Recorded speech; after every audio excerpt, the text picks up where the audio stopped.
What's up everyone, how are you all? Today we are back with another blazing Naruto story. What if Naruto's wife was killed by Konoha, and he declared himself the village's final Hokage? If you enjoy, then please like, share and do comments. And also check the description to original creator of this beautiful creation.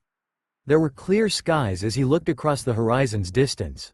One would say that it was a perfect day, but why did dread and sorrow scar his brow and call his mind home? Looking down below, the evidence was seen across what was once his home. Pulling his knees closer to his chest, he looked at the crater that was at one time known as Konoha.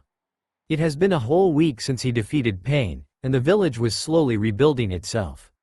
Tents dotted the outside of the crater that was now being filled in preparation for new buildings. Everyone was putting in a tremendous amount of effort to return their home to its former glory. Naruto sat upon the head of his father, what little was remaining of the Hokage memorial, and thought about how much suffering the town had been through because he called this place home. Although the village was now safe for the time being, war loomed in the air, and there would soon be conflict again in the lives of the people he held so dear. This time specifically to gain the power of the Kyuubi that lived within him. There would be no more chances for his friends. If they died in another invasion, nothing could bring them back again. Inside, Naruto's heart broke. He had finally attained everything he ever wanted. The people that had once shunned him are now calling him a hero. Talk of him becoming the next Hokage spread quickly among the tents. His friends no longer thought of him as the knucklehead kid that he had been. He even had the love of a girl who had risked her own life to save him in his most dire moment, nearly dying herself. He couldn't do it again, he wouldn't. Slowly getting to his feet, he picked up his bag and looked over the impromptu city. Well, Kuruma, are you ready?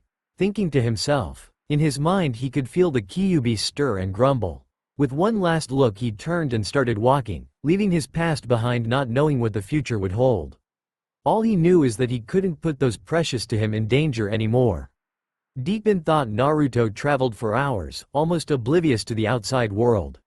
He thought of what he would do during his battle with Pain and how he would seek a true peace. Just as Pain had sought after power to attain his twisted view of peace, others would too. He would not let anyone stand in front of him when they sought his power just to end up perishing like so many before. His mind thought back to the pervy sage, his father and mother, and even to the old man. Each had sacrificed themselves to stop others who would seek power and died for it. Returning to the real world, he quickened his pace, wanting to put some distance between him and the village before he stopped for the night. It was then that he felt the presence of someone else that was following him. There was no hostility coming from the person, so he assumed it was someone tailing him on Tsunade's orders. He had to lose him so no one would know where he was, attempting to protect him. Not wanting another confrontation, he kept moving. No one could outlast his stamina, and that was his plan. For 2 days he traveled at a brisk pace, often moving through the trees to increase his followers' fatigue. On the second night he made camp, lighting a small fire and eating a cup of instant ramen. He settled down. Never once had he let on that he knew someone was following him. A mere few hundred yards from where he laid on his travel mat was the tail. Figuring Naruto had stopped for the night, they laid down to recoup from the long journey that was expected to get longer. Shortly after midnight, when Naruto had felt that the tracker Nin was asleep, he rose from mat and proceeded to where the follower was resting. Pulling a kunai from his pouch, being careful in case the tracker would attack, he approached. His only plan was to tie the person up so he could no longer be followed, thus resulting in a recovery team pursuing him too. The tracker was resting at the base of a tree, obviously sound asleep from the low rhythmic breathing that came from slumber. In the low moonlight that came through the canopy, he could see a slender figure, a kunoichi, wearing dark navy blue cargo pants and a cream-colored jacket. Long dark hair with a tint of blue covered half her face, and Naruto stopped dead in his tracks. It was Hinata. His eyes must have been playing tricks on him. He brought up his kunai, poked himself in the hand, just to make sure he was not dreaming. To his surprise, here she was, asleep with her head resting on a small travel pack she had brought with her. She was one of the main reasons he had decided to leave. After her confession poured from her soft lips while he was at his weakest, he had failed to protect her. He slowly approached her and picked her up. To his delight, she did not wake. She must have been exhausted from trying to keep up with him. Much to his surprise, as he was walking back to his small camp, she nuzzled her head into his chest. with the only sound she made was, "Naru-chan." He laid her down on his sleeping mat, pulled a light blanket from his travel pack and proceeded to cover her up to keep her warm. Once she looked to be settled and Naruto sat against a tree next to Hinata and thought about their childhood together. With all that he learned through his training, he had always been oblivious to Hinata's feelings toward him. He felt like such a loser for not noticing, and had wondered often, after her confession, why she had chosen to fall in love with him. He felt undeserving of such affections due to the fact that he could not protect her while pain had driven one of his chakra rods through her. The shy little Hinata he had trained with, and was assigned to missions with, had grown strong, for it was when he had lost all his strength did she not only come to his defense, but she had the conviction in her heart to confess to him knowing her own demise. Replaying the memory in his head of what had transpired during the fight, he saw how pain had badly beaten her, and with the last ounce of her strength she tried to pull the chakra rods that held him in place. Even as the rod in pain's hand came down and pierced through Hinata, all he could hear in his mind was her repeating declaration, "I love you." The rays of the morning sun had begun to shine through the trees and splashed across the cream-colored complexion of Hinata's face. Slowly stirring from her slumber, her dreams faded to give way to her surroundings. To her surprise, she could tell she was now lying on the ground and that she was covered by what she hoped was a blanket.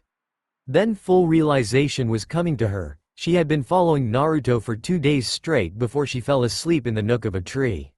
She had been so tired and wondered how long Naruto could travel before he had to rest. With shock she sprang up to a sitting position, allowing the blanket to fall to her lap. Looking quickly around her, she could see that she was in the small camp that Naruto had made for the night. There was a small dig-in where there had been a campfire, a travel pack that was sitting against a rock, and out of the corner of her eye she could see Naruto lying against a tree asleep. He looks so cute and peaceful, and while he sleeps, Hinata thought to herself. She turned toward him and started making her way closer to get a better look at his face. On her hands and knees she slowly inched closer as not to wake him. She could only see the right side of his face at the moment. Hinata jumped back in a fright as Naruto's eyes popped open, looking directly at her, as if he was staring directly into her soul. "Good morning, Hinata-san," Naruto said without the slightest hint that he had been sleeping. In truth, he had not slept all night. He stayed awake watching over the Hyuga princess, making sure no harm came to her. Thoughts of their childhood danced in his head like a lucid dream. He replayed every moment that he could recall that he spent time with her or that she was near him. Looking back, he wondered about how he was so oblivious to the way that she felt toward him. She watched his training matches, went on missions with him, cheering him unconditionally from the sidelines, and even adopted his nindo in her own way. He had decided last night that she had to go back. He would not lose her to the destruction that constantly pursued him. "Did you sleep well?" he finished. Naruto, I thought you were sleeping?" Hinata said in a hushed tone, feeling the heat rush to her head as her blush returned. Naruto could only stare at Hinata for a moment as he thought how cute she was when she blushed. Now knowing that all the times she had blushed in the past it was because of her affection for him, it only made her more adorable. Pushing that thought from his head, he had to keep focused. "I thought I was traveling alone until a few hours after I left. If I would have known it was you, I would have stopped right there so you would not have to travel so far back to get home," making sure to add some seriousness his voice. Slowly he got up and retrieved his travel pack. Looking back at her, he said, "Goodbye, Hinata." A look of dread spread across Hinata's face at the thought of returning to the village. In a bold move she reached out and grabbed Naruto by the hand to stop him. He looked down at her, her other hand was pulled to her face while she looked at the ground. Tears were evident in her eyes as she spoke in a hushed tone, No. Steadying himself, he wasn't going to lose his ground. "You must, Hinata. You cannot come with me. Everywhere I go I am hunted by those that wish to get a hold of the Kyuubi's power. That is why Konoha was attacked, they were after me." Naruto looked away quickly, not wanting the shy Hyuga to see the horror on his face at the thought of her being killed because of him. With determination in her eyes she looked up and steadied herself despite the tears in her eyes. "I will not," the stutter completely gone. Hearing this, Naruto couldn't do anything but look back down at her. The few tears that rolled down her cheeks tugged at his heart. He had left without saying anything to her because he felt that he could not stand to watch himself break her heart when she knew what he was going to do. "I will be hunted, not just by Toby, but the other hidden villages also. When I chose to leave, I became a missing nin. I cannot go back again. I also cannot allow you to be hurt or worse when they find me." Looking at him standing there, she could see the confliction in his eyes. They held worry and fear. Then she realized it. He was trying to protect her. She had confessed her long-held emotions to him during the battle, never expecting him to return her feelings. At that moment she could see the care and concern in his eyes for her. Seeing this served to soften her tone. "I can't go back." It was a declaration. Much to his surprise, the words that she said rang in his ears. It wasn't that she wouldn't go back, but that she couldn't. "What do you mean that you can't?" Hinata looked back toward the ground. A blush rose to her cheeks as she recalled what had happened a few days earlier. 4 days earlier, Hinata was returning to the Hyuga compound after her time working at the medical tents that were in the place where the hospital once stood. At her home there were tents spread throughout what remained of the compound. Many of the branch families were busy trying to excavate the ruins of what was once their home. Small buildings were being erected to make life a little more livable until proper houses could be built. She walked into one of the large and majestic-looking tents, the one that she would call home until the main house was finished. "Father, I have returned from my assignments." Her father sat behind a large wooden desk going over paperwork, mostly consisting of requests from the other villagers to help in the rebuild efforts and some from the council for assistance on patrols. Looking up from his work, he kept a regal look while he addressed his oldest daughter. "Welcome back. Hinata, there is something we must discuss. Follow me." Hiashi got up from his desk and proceeded outside of the tent. While Hinata followed, he began to talk. "Hinata, in light of recent events, there are decisions that we have to make that we may not favor or others will understand at the time. You are my oldest daughter and the heir of the Hyuga clan. You will lead this clan into a glorious and prestigious future, of that I am sure. It is for that reason and the recent losses to the clan that I have made decisions to ensure that our traditions continue." They continued walking for a few moments past rubble piles that looked like they had once been walls that protected their home. "Yes," Hinata said lowly, as she was trying to predict what her father would say next. For the life of her, she was getting confused by what he was saying. "It is with great happiness that I inform you that I have found you a fiancé. I had to rush things a little, but I have been able to speed up the date to 1 month's time," Hiashi said flatly. At that moment, as the words of her father rang in her head, and then proceeded to shatter her heart, she felt sick unlike anything she had ever felt before. She stood motionless as she felt her world crumbling down around her. Then in the pits of her stomach a fire started. Fear-fueled rage came frothing forward to her mind. All she could think of right then and there was the audacity of her father picking a husband for her. After everything she has done and been through, he dared deny her the one thing her heart desired the most, her Naruto-kun. Her head hung low, and in the softest of tones came the only response that would be able to move past her soft lips: "No." Hiashi stopped at the soft whisper of a response that came from his daughter. Turning around, he noted that she had stopped moments ago and was not as close as she was when they were walking, now nearly 15 feet away. With all the grace of a prince, Hiashi walked toward his daughter asking, "What did you say, Hinata?" Hinata's nindo drove her forward with a more resolute declaration for her father. Looking up in defiance at her father, she had been through enough, but this was one thing she was not backing down: "No." Hiashi stopped at the look in his daughter's eyes. "This is going to get messy," he thought to himself. "Hinata," he said in his sternest voice, "be reasonable. You are the next head of the clan. A marriage would help unite the clan after what has happened to the village." The young man from the lower branch: "No, I will not marry anyone that I do not love. Nothing you can say will change my mind," Hinata shouted. All the regality that was normally found in the Hyuga princess was gone. This was her stand, no backing down. She would be heard and her decision would be respected. Taken aback by his daughter, Hiashi looked to quickly defuse the situation. "Okay, Hinata, then would you introduce me to this young man that you love?" The taste of the L word in his mouth when it concerned his daughter left a bad taste. "Which family branch is he from? Do I already know him by name?" A small smirk showed in Hinata's smile, and it was sure to disturb her father. "You may meet him if you wish, and yes, you already know him. I am sure everyone in the village knows who he is by now." The look of befuddlement crossed her dad's face. "It is Naruto Uzumaki." The look of horror was definitive on Hiashi's face. "You could never. It is against the traditions of the clan." You must marry from within the clan. Our bloodline is sacred and must remain pure.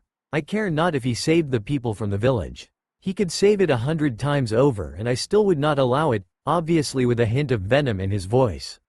Trying to return to a more civilized tone, Hinata spoke again. Traditions be damned, this is one thing I will never yield to. I will be with him if he will have me as his wife. Throwing caution completely out the window, she punctuated the point to be sure it would drive home in her father's mind. I love Naruto-ku. Faster than anyone would have been capable of seeing, Hiashi went to slap the face of his daughter. Much to his surprise, she had easily blocked it with her left arm. Not only that, she had countered with her hand. Glowing blue from her chakra-based attack now sat just under her father's chin. As if in suspended animation, her father spoke the last of what she was to hear from him. If you disobey me in this, you will be stripped of your status and marked with the caged bird seal. With no hatred in her voice, she lowered her stand and brought her arms back to her side. She turned to walk away, looking back at her father she knew would be for the last time. I love you, father. You could try if you like, but the outcome would not be in your favor. At that moment she walked away and she left her family behind. She knew all too well that she would not be welcome back there. She would be free to make her own decision. Present, Naruto hadn't talked to Hinata about her confession on the battlefield. His emotions were too raw after defeating pain and he was becoming tired. He would fight for the ones precious to him, but if he went away then disaster would no longer threaten them. The exhaustion of the continuous battles had worn on him and he just wanted to live without fighting. The lavender-eyed Hyuga sat in front of him. Her head hung low to hide the deep red blush that covered her face. She had made her declaration again, and this time there was no battle for him to concentrate on, they were alone. An amalgam of emotions swam through Naruto during the story that Hinata was retelling. A fire burned in his chest at the thought of someone else being with Hinata, an emotion he almost didn't expect to be as strong. Fluttering in the pit of his stomach when she had told her father about her emotions for him, emotions that he himself was starting to develop for her. Pride swelled him a great extent as she had stood up to her father. Humility kept him grounded as the realization of what she had given up for him. He could not send her back to the ridicule that she would constantly be the target of from her family. Hinata was not sure that she was awake at Naruto's actions once she had finished her story. He had reached down and taken her hand. Faster than she thought possible, he pulled her into an embrace. He did not yell or think ill of her for her decision. It was an embrace that she could have only had in her dreams. A feint was close at hand, fighting the too often urge. She demanded to remain standing, being in his arms. She returned it with a gentle squeeze of her own as she wrapped her arms around him. Much to her dismay, Naruto pulled away, but another thought had come to her mind. I can't wait till I can do that again. Thank you, Hinata. He pulled his arms from around her and had enjoyed the hug more than he thought he would. When he pulled away, he held something in his hand and slowly turned away from his new travel companion. He bit down on his thumb and slammed his open palm on the ground. With a puff of smoke, a large toad appeared. Hey Gamakichi, I have a favor to ask. Looking around, Gamakichi could see no battle and looked at Naruto with a quizzical stare. What do you need? He said, almost afraid to ask. Naruto looked back at Hinata, who now had a dumbfounded look on her face. She really is cute, he thought. He reached up to the back of his head and untied his forehead protector. Hinata noticed then that he already had another one in his hand. Quickly she reached up to her neck just to find out that hers was the one that Naruto had in his hand first. He looked at her with a cheeky grin, and all she could do was smile at the elation she felt as she understood what his plans were. Hinata quickly started to pick up the rest of the camp as Naruto finished giving his orders to the toad. After the toad had left to accomplish his mission, Hinata and Naruto picked up their packs and walked next together through the forest. Tsunade sat behind her desk that was now located in a small building, the first to be erected, paperwork piled high on both sides and still more stacks littered the floor. A heavy burden weighed on her brow as she oversaw the reconstruction of the village. Work permits dominated the stacks, while other requests were still coming in from neighboring villages for assistance and job orders. The requests for assistance from others were always promptly denied as Konoha was under a restoration act. The village hidden in the leaf would have to come first before they could even lend a hand to anyone else. What was on the Hokage's mind the most at the moment was the sudden disappearance of the village hero. It had been 4 days since he was last seen, and she has done her best to control the local rumor mills. She often attributed his lack of presence to a priority mission when others inquired about him. What is that fool thinking? She thought to herself. A knock came from the door across the desk. Enter, was all she said with a tone that anyone seeking to speak to her would know they were more bothersome than what she wanted to deal with right now. Lady Tsunade, there is a toad here that wishes to speak to you, the messenger said in a quizzical voice. The presence of a talking toad obviously disturbed him. Tsunade jumped from her chair, knocking it over. Bring him here immediately. She bellowed with a slight smile. She only knew of one person now who can summon toads, and this would give her an idea of what her favorite knucklehead was doing. Impatiently she waited for the toad to enter. She straightened her chair and dreadfully sat down on it again, as she knew the flatness of it was having a negative effect on her rear end. At last the door opened once more and in came a large toad, a red-orange color with purple spots, doing its best impression to walk like a human. Gamakichi, what news do you have of Naruto? Is he okay? Where is he? The question came in a tirade faster than most would be able to understand them. As Gamakichi approached the desk, he opened his large mouth, his tongue rolled out. Wrapped in his tongue and now laying on top of the desk were 2 forehead protectors, each marked with the hidden leaf symbol. As she looked at them, she felt tears forming in her eyes, her hand now covering her mouth as if to prevent flies from entering it. Lady Hokage, Gamakichi spoke in a somber tone. I have a message, and it is the only thing I can speak of. I can answer no other question. The message is, I'm sorry. Sworn to secrecy by Naruto, who had summoned him, Gamakichi was only to say that one thing. Quickly, for the safety of his own life, Gamakichi disappeared in a puff of smoke. Who knew what the Lady Tsunade would have done to him with her incredible strength?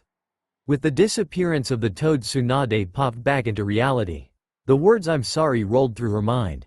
Then she noticed it. Gamakichi was sent by Naruto, but why were there 2 headbands? The Hokage's eyes widened with a realization of what had happened.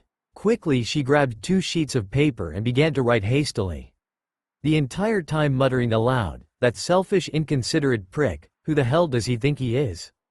If he thinks he is going to stick me with all this paperwork until the end of my days, he has another thing coming.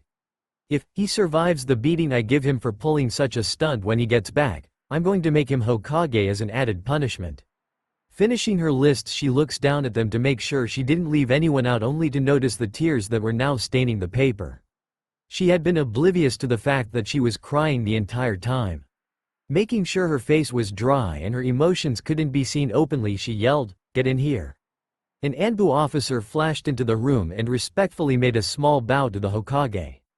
Take these 2 lists. The people from the first one are to come to the meeting room in 1 hour. Those on the second list are to arrive 1 hour after that. This is top priority. There will be no one on those lists absent from those meetings. Whatever they are doing will be halted immediately. This is an S-class secret. No one on those lists is to know who is being called upon until they are in the meeting. And no one outside of this room is to know the existence of those lists or that these people are to be gathered. Once everyone has been notified of their orders, you are to destroy any evidence of what I have told you. Do I make myself clear? Yes, Lady Hokage. That is all that was heard before the Anbu officer vanished from sight. Tsunade turned around and went back to her desk. Sitting in her chair, she reached for her bottom drawer to pull out a small bottle of sake and took a drink. Thinking she would need a lot more before this day was through, her mind wandered over events that had happened earlier in the week. 5 days earlier. Why do you look so down, Naruto? You should be happy and proud. You saved everyone in the village, and now they see the hero in you that you always wanted, Tsunade said with a smile on her face, trying to cheer up the depressed-looking young man in front of her. Naruto looked out the window of the makeshift office and looked at the destruction that was now Konoha. That was after pain had destroyed our home, killed everyone in it, and then only as a mercy to me brought everyone back. The somber tone in his voice was more than apparent. Thinking to himself that if he had never been there, then pain would have never attacked and killed everyone. He then said, it seems that no matter how strong I do become, people will stop at nothing to get at the power of the Kyuubi that resides within me. How many more people must suffer until they do get a hold of me? When it happens again, there will be no one there to bring everyone back, which was a one-time deal. They call me a hero now. When the next attack comes, whether I win or not, will they call me such as we bury their friends and family? Hearing the depression in his voice, Tsunade made even more attempts to cheer him up. Come on, Naruto. Celebrate with me, have a drink, she said, waving around a small bottle of sake she always had in her desk drawer. She knew full well he wouldn't take the offer, but it was an attempt at trying to lighten his mood. Slowly Naruto turned around and started walking toward the door. No thank you, Ba-chan. I just need some time alone. With that he left Tsunade leaning against her desk, being propped up by more of the paperwork than the desk itself. Sighing, she hoped that the young man would come out of his slump and accept the people's praises of him as they all looked to him for hope and a brighter future. Noticing the bottle still in her hands, she brought it to her lips, thinking to herself, well, I will have to celebrate for the both of us then. It was about 15 minutes and an empty bottle of sake later that she heard a large bang on the door and it swing open violently. Looking up from the stack of papers she was now sorting through, she saw the Hyuga patriarch burst into her office as if someone just stole his oh so precious, though skewed, honor. Sorry for the entrance, Lady Hokage, but there is a matter that I need your utmost attention for, he bellowed in his most polite voice possible given the amount of anger that he was in. An Anbu operative came in behind the man as the commotion that Hiashi created. With a wave of her hand, Tsunade dismissed the operative and proceeded, go ahead and explain what is so important that would warrant you bursting in here like that. With a slight bow as a show of respect, and hopefully some favor in getting assistance, Hiashi continued. After his telling of events that transpired the previous day with his daughter Hinata, he followed with, that was yesterday, Lady Tsunade. She has yet to return home and I fear for her safety. I have sent members of the clan to look for her over the last 24 hours and we have turned up nothing. I have also contacted all the friends I know she has associations with and much to my regret they have not seen her either. I ask for your assistance in helping to locate my daughter. Tsunade was sure that she just received a very lopsided story from the man in front of her. This has obviously been a heated family dispute and his daughter had taken off to cool down and maybe put a little fear in her father at the thought of losing her. Even though she was sure things would work out in the end, Konoha and the surrounding area was still dangerous while the village is being reconstructed. Okay, Hiashi, I will put together some people to look for her. If you should hear from her or she returns, you are to notify me immediately so I may recall that team. We are trying to rebuild our home after all. Do we have an agreement? With a little less hostility in his demeanor he responded, thank you. I will let you know immediately if we have any information. Thank you, Hokage-sama. And with that he bowed and took his leave, making sure this time he closed the door quietly. Present day. Little did she know then what she was about to reveal now. Waiting in the meeting room, nearly everyone had already shown for the first presentation. Just as Tsunade was about to lose her patience waiting for the last person to show, Kakashi strolled through the door with his favorite book in hand. Tsunade cast him an evil stare that forced him to put the book away. With that she closed the door. Raising her right hand, her fingertips lit like they were on fire with a violet glow. She slammed her hand on the wall and a bright burst of violet color began to envelop the room. Kakashi, sitting at the meeting table, raised his one visible eyebrow and knew that something serious must have happened for Tsunade to have sealed the whole room from any prying eyes or ears. The rest of the people present were notably too young to be given such secret information before this time. Tsunade turned around with a scowl on her face and proceeded to the meeting table. Some of the people chose to stand or lean against the wall and a few others had chosen to take a seat. Reaching into her robe, she produced the 2 forehead protectors that were delivered that morning. Throwing them on the table, she spoke, these belong to 2 of your comrades. Everyone looked around guessing where this was going. Sakura gasped first as she realized who was missing that would have normally been present within a group like this. She raised her hands to her mouth and tears welled in her eyes as she suspected the worst. Everyone else grasped what she had learned just moments before. A small murmur started to erupt. Slamming her palm back to the table to get everyone's attention, she continued, this is an S-class secret. No one outside of this room shall speak of what you few will know. For those of you who have not been privy to such secret information, the penalty for releasing said information will be death. Tsunade looked on with a cold stare just to make sure everyone was on the same page. All of those that attended gulped at what they were about to hear. More than half of them were trying to decide if they wanted to claw their way out of the room so they couldn't hear. All in all, they stayed their ground. This was their friends after all. After a few worried looks that Tsunade saw across the room, she decided to continue. It didn't look like anyone would opt to leave. By now you know that those two forehead protectors belonged to Naruto and Hinata. She stood up straight so she could steady her own nerve. No, they are not dead. I have a strong belief that they are alive and well at the moment. They were not captured or tortured but left of their own free will. Murmurs started around the room again. This is why I have called you all here. This is a search mission, class. You will spend the next 2 weeks searching for your missing friends. You will be separated into groups with at least one tracker with you at all times. Neji, Kiba, and Shino will all be the trackers. Teams will be 3 members each while Kakashi will be in charge of all relayed information.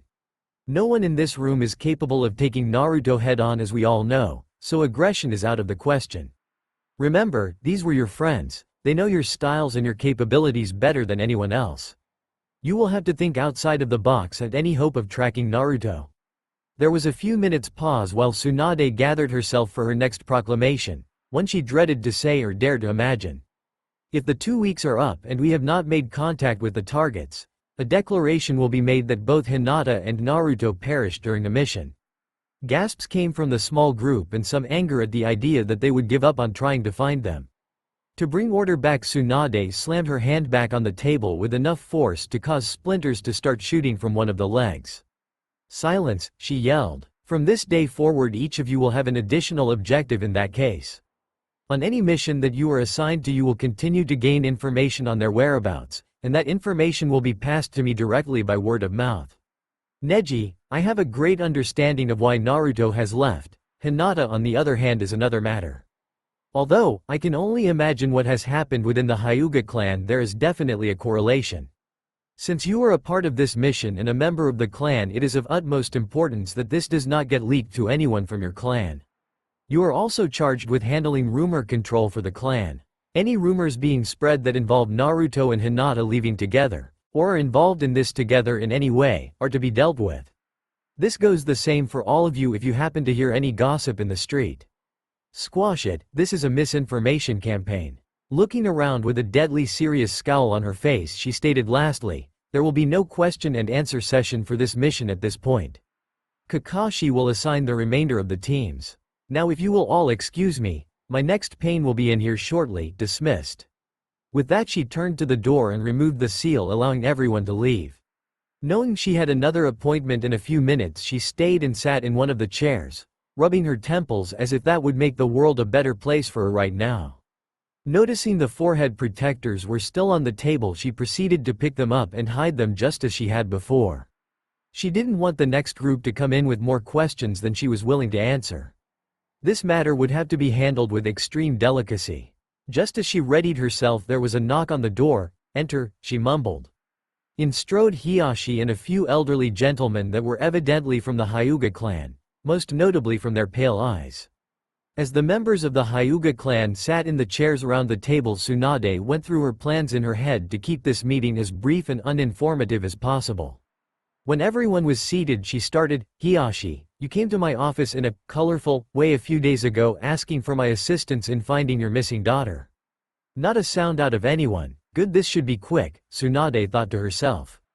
I do have information on your daughter, but in exchange I have a request that must be met without exception. Now it started, murmurs between the Hyuga council. Oh, how she hated those old prehistoric fools. Looking to Hiashi, who had not whispered a single word, nodded for her to continue. His answer would determine which version of the story she would give them. When you asked for help, you said it was over a family and clan dispute you had a disagreement on.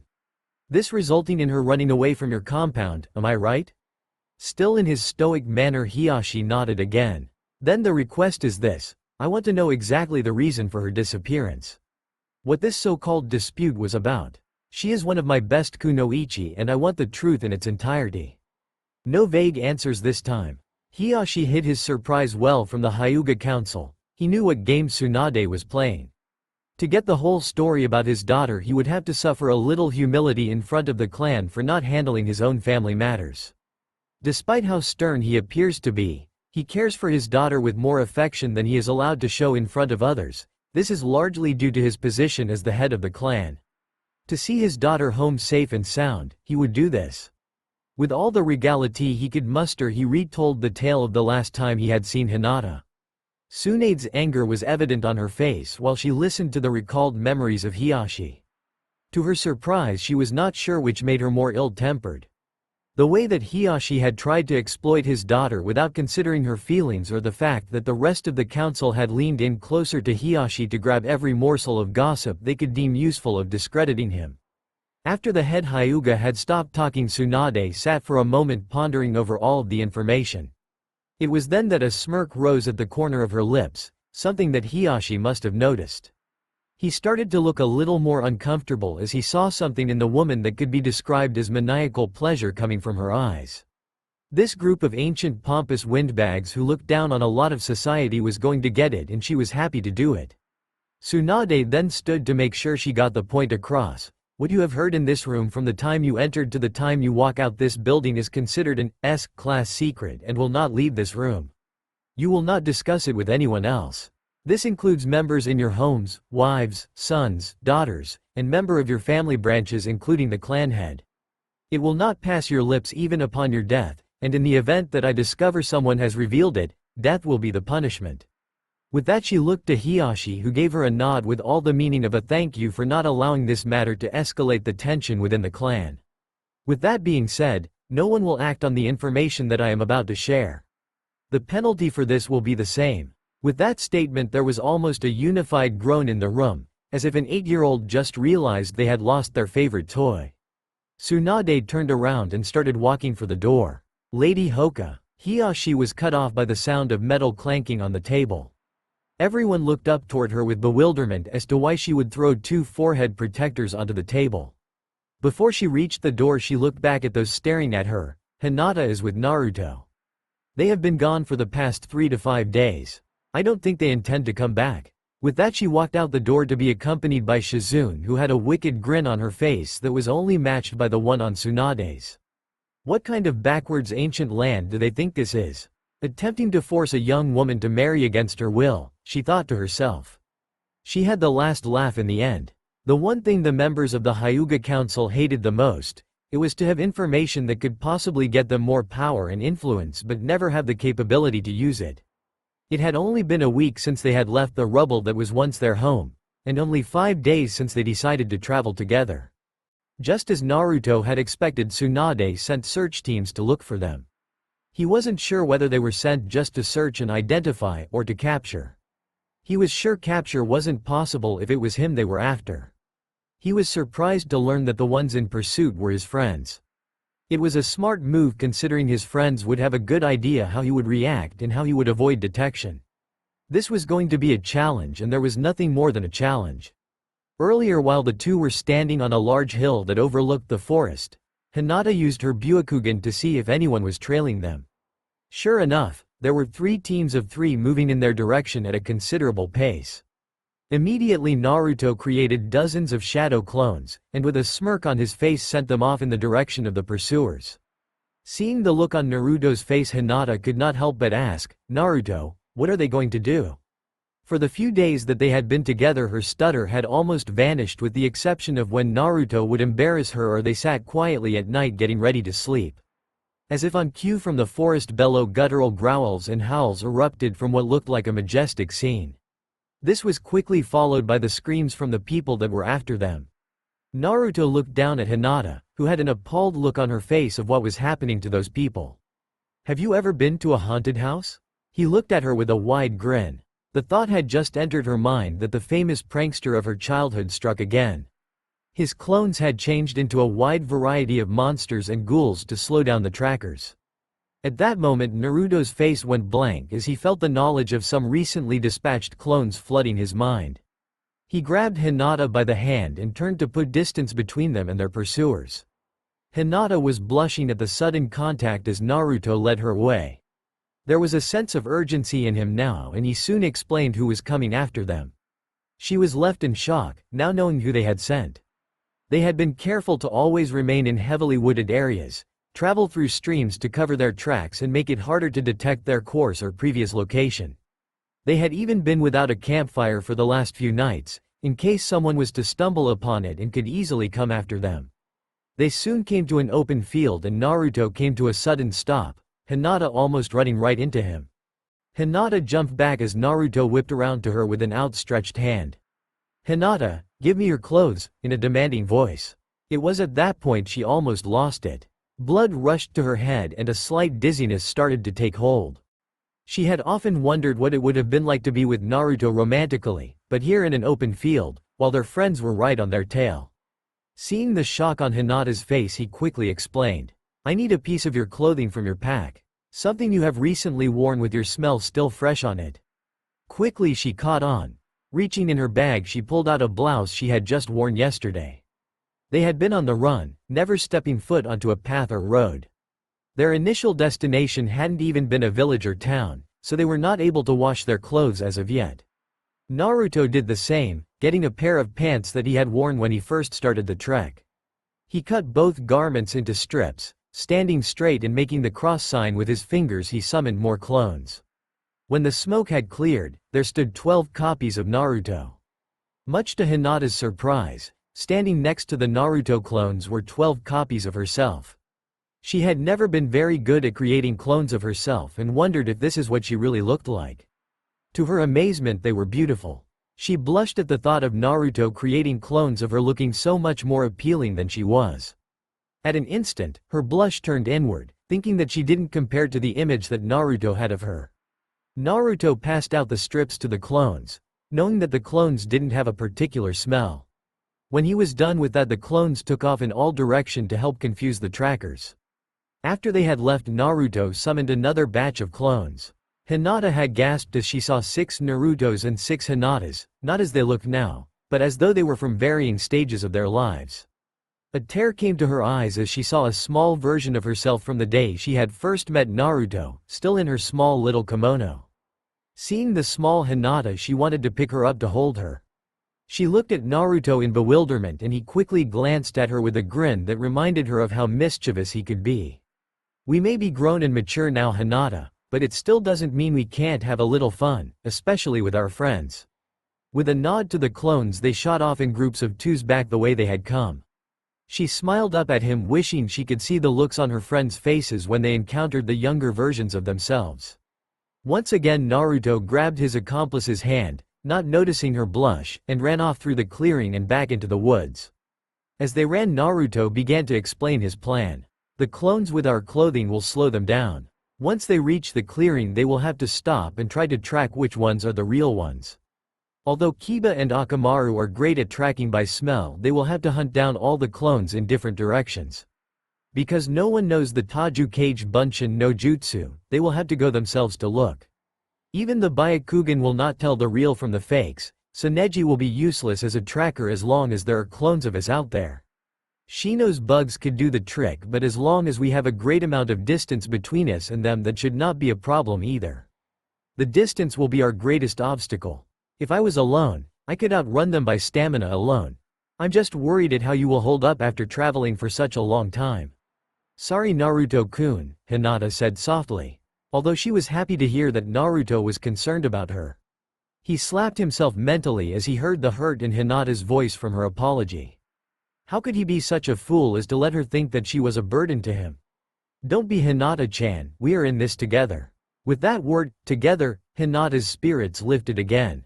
Again he spoke, "We need to travel for at least 2 days straight without stopping to maintain a good distance between us and them. If you need to rest, you must let me know. I think I have a plan for that also." Moments earlier, the assembled 11 ninja had finally caught up with him after days of searching. It was Kiba that had sniffed out a small campsite that had the combined scents of Hinata and Naruto. Now they were hot on their trail. Kakashi was darting between the teams, relaying information to the team trackers. They were weary as fatigue was taking a toll on their bodies. They could not rest much as they needed to catch up to the deserters. They had been a few days behind, but now they were within sight. Neji had seen the chakra of 2 people climbing over a small mountain in the distance. It was Kiba's group that had the first encounter. Ghouls and monstrous creatures came at them in full force. Roughly 18 of them. Some had to be the Walking Dead, or creatures that would resemble the nightmares that children would have or parents would tell to get the children to behave. This took Ino by surprise as she let out a loud shriek. The group came to a halt just before the monsters reached them. Lee had braced himself, nearly giving into the urge of charging straight in. Quickly Kiba looked for an opening. The last thing that he wanted to tangle with was dead bodies. Their group was circled in. There was no escaping unless they went straight through. Kakashi heard the screams from the direction where Kiba's group was located. Quickly he raced to the location. Kiba and Akamaru took notice of a large beast which they felt was the most threatening. It was 3 times the size of a bear, with claws that curved under like those of a cat. Upon closer inspection of the razor-sharp claws, they appeared to be dripping a thick liquid as if it has just finished tearing apart a deer and the blood was still soaking the paws. Ino was busy trying to keep what looked like half-eaten people from getting a hold of her.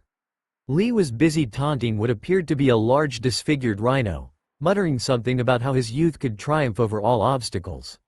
Ready Akamaru. The large white dog Nin looked at its master with understanding and barked once. In a puff of smoke the canine turned into an exact copy of Kiba. With a shout, fang passing fang, they launched forward at the beast. With as much power as they could they braced for impact, knowing that even with such a technique they would suffer some minor damage themselves due to the sheer size of the beast. There was a loud pop as they collided and passed right through the enormous monstrosity. Kiba and Akamaru came to a rest at the base of the tree, quickly trying to process what had happened. Shadow clones, he thought. He quickly shouted to his teammates of the discovery. Without much effort the 3 dispatched the remainder of the clone monsters with a fury of kunai. Just as they had finished off the last 2, Kakashi appeared poised for battle with an enemy that was obviously not there. Ino filled him in on what had happened and they all concluded that they must be getting close to the runaways if they were seeing shadow clones. Know this, they concluded these were made to be a distraction, only seeking to put some distance from who they were after. Kakashi leapt off to inform the other 2 teams of what was happening. No doubt they were being slowed down by similar shadow monsters. Shino's group was on its way again. They had dispatched the shadow imagination of their once prankster teammate. Now they were in hot pursuit once again. It was Sakura that had seen them first, but there was something wrong. She came to a sudden stop, taking her teams a moment to realize she stayed back for some unknown reason. Standing out on a limb of a tree, Sakura tried to process what she saw. It looked like 2 small children ran through the woods together. There was something very familiar about that though. There was undoubtedly a small boy with messy blonde hair, but he was pulling a small girl behind him that had short dark blue hair wearing a kimono. It was like a dream from her past that lingered in her head. She swore she was in a genjutsu. That was until Shino and Tenten landed next to her on the branch. "Follow me," Sakura said, coming out of her daze. Jumping to the ground they ran about 100 yards in the direction Sakura had seen the children go.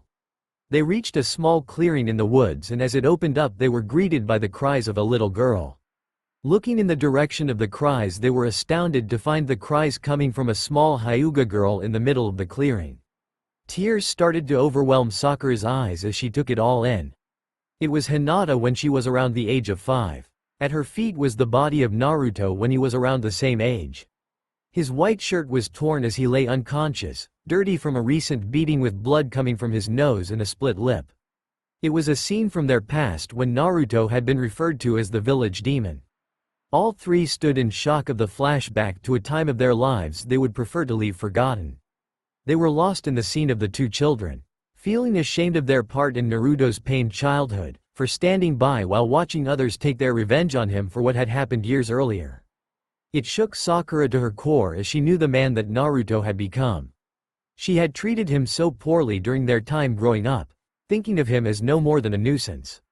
Walking up behind her, Kakashi placed a hand on Sakura's shoulder. "It's not real," he said to the 3, more to the pink-haired girl than the others. Kakashi took note of the effect that these shadow clones had on everyone that had seen them. Naruto was not gifted in the art of genjutsu, but he had a great affinity for messing with people's minds and especially those that he knew. He recalled a moment while trying to relay instructions between groups he passed a pair of clones that looked like the Walking Dead. What troubled him about them was that it looked like 2 young shinobi from his past. The shadow clones had taken the form of his fellow teammates from when he was young, Rin and Obito. Both were saturated in blood with gaping wounds. It even stopped Kakashi in his tracks. Sakura looked down at the ground, not wanting to see the cruel joke that played out in front of them. Her anger was building inside and was noticed by the clenching of her fists. How she hated to relive those memories, a time when she couldn't see him for who he was. I know. That is why I am going to pummel him when I get my hands on him. With that statement, they ran off, trying to ignore more of the little Hinatas and Narutos as they crossed paths. Finally, the three teams, along with Kakashi, reached the top of a small hill that had a cliff face at their backs. From what Kiba could understand, both Hinata and Naruto had been standing at this very spot. Now something was wrong. The smell of the two runaway shinobi was spread out everywhere. It was coming from many different directions. Akamaru came bounding up out of a wooded entrance in front of them and sat barking at Kiba. Kiba was nodding in understanding. While the tracker Nin were trying to discover the direction the two had run off to, the rest of the group was standing back, recounting the events of their time in the forest below. Kakashi-sensei, they are trying to lead us into different directions. Kiba spoke out. There are 13 trails throughout the woods, all with their scent, and I can't pinpoint the real ones. Neji spoke next. The woods are thick, so it would be difficult to see them even with my Byakugan. Even if I could, he is more than likely using shadow clones, and I cannot differentiate between those as well. Kakashi then looked to Shino. At this distance my insects won't be able to reach him. If they keep up this pace I won't be able to get a lock either. Kakashi looked up at the sky. This is going to take a while, he thought to himself. He then proceeded to give the orders for searching out the clones and tracking the real ones. Night had already come and the forest was dark. The thick canopy kept most of the moonlight out, so the figures that bound through the trees looked like shadows running through shadows. They had been making good time, but as Naruto noticed, he had to slow his pace a little to allow Hinata to stay by his side. She must be getting tired, he thought to himself. They came to a stop at the base of a tree and Naruto crouched down. Hinata was at his side, trying to understand what he was doing. He looked up at her and with a slight smile said, "Get on." Hinata backed up a step, and at the thought that he was asking her to let him carry her. I'm fine. I can keep going," she proclaimed. Standing back up, he looked at her, deep into her light lavender eyes. "We need to keep moving, and I know you are getting tired. You need some rest. Even if you don't sleep, it will help your body recover, if you can relax a little. It will be just for a short distance and then you can start again." He got back down on one knee with his back to her. Giving in, she wrapped her arms around his neck, something she had always wanted to do before but was too timid to attempt. "Okay, but only for a little while," she said as he wrapped his arms around each leg and hoisted her onto his back. After a quick adjustment so she would be comfortable, he was off running again. Naruto tried his best to be as graceful as possible so he wouldn't make any sharp or sudden movements. She needed some sleep and he was more than happy to carry her so she would be rested by morning to continue on. His increased stamina and chakra reserves are one of the benefits of having the Kyuubi sealed within him, and he was grateful for it now. He thought to himself as he ran across the forest, looking for a plan on how to keep them from being caught. Knowing that the determined pursuers were not going to let up as long as they thought the two were in the area, he would have to come up with something that would totally throw them off their trail. Hinata clung to her lifelong love's back as they bounded through trees and ran across the forest floor. Her sore muscles started to ache as they relaxed while being carried. She was holding her Naruto-kun and he was holding her, in a way, and if they weren't being chased after, she would be the happiest girl in the world. Fully feeling her exhaustion, she laid her head on Naruto's right shoulder and enjoyed the way the air that rushed by blew through her long hair. She took in his musky scent as her head nuzzled closer, her nose pressing into his neck. She soon fell fast asleep. The next day had proven promising as Naruto felt they had put a great deal of distance between the ones who were searching for them and where they currently were. In the back of his mind, though, he knew they were closing in. Hinata had woken while Naruto carried her near noon, much to his dismay. When she came to, she was not sure of where she was or who was carrying her as she hadn't become fully awake. At once when the night memories came flooding back, her body stiffened at being so close to him. In mid-leap it threw off Naruto's balance and they tumbled down from the trees. As they recovered from the hard landing, all Naruto could say was, "Good morning, Hinata-chan," as he rubbed the back of his head while smiling at her. They continued at a hurried pace for the remainder of the day to settle outside of a small clearing for the night. When Hinata asked Naruto if they were safe yet, he responded, "We should be out of reach for at least one night's rest." Besides, I may have a lot of stamina, but that does not mean that I do not need rest also." Hinata blushed as she remembered being carried on his back while she slept. All he could think about when he saw her blush like that was how utterly adorable she was. He set up a small camp with 2 mats and blankets, no campfire, so they could get some sleep. As Hinata lay down, Naruto stayed awake and aware, assuring her he would be asleep soon also. When he knew she was asleep, he promptly made a half-dozen shadow clones to watch over her while he went out to survey the area. Morning had come and they had packed camp after eating. Naruto didn't say much, and it looked as if he hadn't slept well either. Hinata was growing a little concerned for his well-being. Naruto had noticed this and he had tried to put on the best face he could to keep her hopes up. They continued along to their unknown destination at a brisk but more leisurely pace. They reached an opening in the woods and stepped out into a clearing. There was a rushing sound around them, and upon further inspection it was coming from a waterfall. There was a river no more than 100 yards from them, and then the clearing stopped there. The river spilled over the side into a valley below that was dotted with rolling hills and patches of forest that could stretch until the end of the horizon. Hinata walked over to the river to look at the waterfall below and was nearly dizzy at the sight that the spray made, more than 300 feet below them. They took in the magnificent sight in front of them for a few moments before attempting to leave. There was a sound coming from the woods, and all at once there were 10 shinobi facing the couple in the open field. It was their friends and companions who stood before them, not in a threatening manner but a force that would intimidate others that did not know them.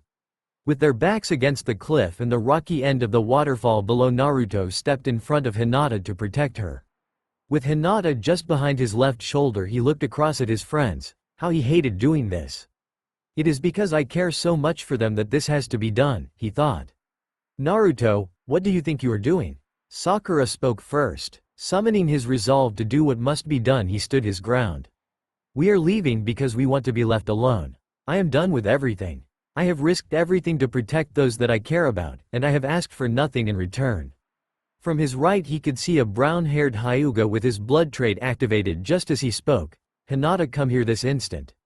What has gotten into you?" Naruto shot him a look that stopped him dead in his tracks as Hinata tensed up behind him. "Your father has been worried about you. You have a duty to your clan." That stirred an already bitter rage in Hinata as she remembered what her father had attempted to do. "Really, Neji-chan? I suppose that is why he tried to have me married off. Against my will and wishes he wanted me to marry someone I had no love for, or had not even known." Tears welled up in her eyes at the thought.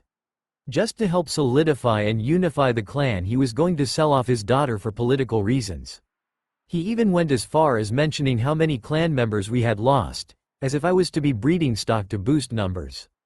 Naruto saw it, spread across all their faces, a realization that they more than likely did this because they love each other and were bound to be separated if they had stayed. This is what Naruto had hoped for. The memories of Hinata's story strengthened his resolve into hardened steel now at the thought of how despicable the Hyuga clan was. How did such a sweet girl like Hinata come from a family like that? He had to keep his wits about him and continuously watch everyone closely. Shikamaru especially had to be watched if they wanted to be able to escape this. "Naruto, Hinata, let's be reasonable about this." Kakashi spoke next. "Even if you make it out of here and evade use, you will be hunted, Nen. People will be pursuing you no matter where you go. Come back home and we will talk with Tsunade. Maybe we can think of a way to end this happily to where you two can be together." Kakashi started to move forward. Naruto reacted in lockstep.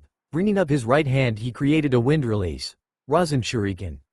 The act put fear into everyone on the spot. Kakashi stopped in mid-step, knowing that if that thing went off there would be casualties. "Now everyone, stop," Naruto demanded. "I know that is a lie, Kakashi-sensei, so don't try to smooth it over. The Hokage has little influence in the internal affairs of the clans. In fact, it is almost no word at all. They will never allow us to be together. I saved the people of the village, defeated the greatest threat we have ever seen, yet I still am not worthy of being with someone whom I care dearly for." He needed to shake their emotions, to get them to second-guess themselves so they would hesitate to attack. Lowering his left arm, he wrapped it around Hinata and dipped his mouth close to her ear so as to whisper. She wrapped her arms around his neck and looked up to him with an endearing smile, wondering what he was planning to do. Kakashi pulled up his forehead protector that was covering his left eye, revealing the trademark Sharingan. Naruto, I don't want to have to do this. Please come back with us. Hinata saw Naruto lower his hand and the chakra-infused Rasen Shuriken dissipated. She had taken this as a sign that whatever Naruto had planned was going to be happening any moment. Ni-chan, tell father and Hanabi. I love them both so much. Be strong for them, Ni-chan. Naruto brought his other arm down and had wrapped it around Hinata's waist, pulling her tight against him. Blood rushed through Hinata, evidently defying gravity and pooling in her face. She was confused by the exceptionally possessive and endearing words he had said when talking about them. Her mind was almost lost as he spoke. I don't want to have to hurt any of you either. He looked across the group with deep sincerity. Tears filled Sakura's eyes, it almost seemed as if she knew what he was about to do. Ino had tears also, but they took in a more romantic look as if she was watching a play with a happy ending. Most of the guys had a look as if they could never believe they could ever love someone as much as Naruto seemed to love Hinata.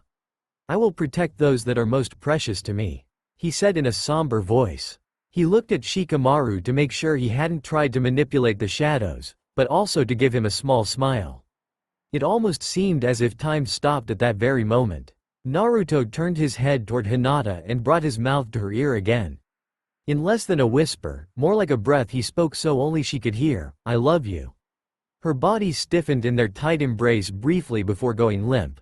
Once he knew that she had fainted and her weight was in his arms, he rocked back, taking them both over the cliff head first. The last they heard was Naruto saying, find peace through love. As fast as they could move, they were still too slow.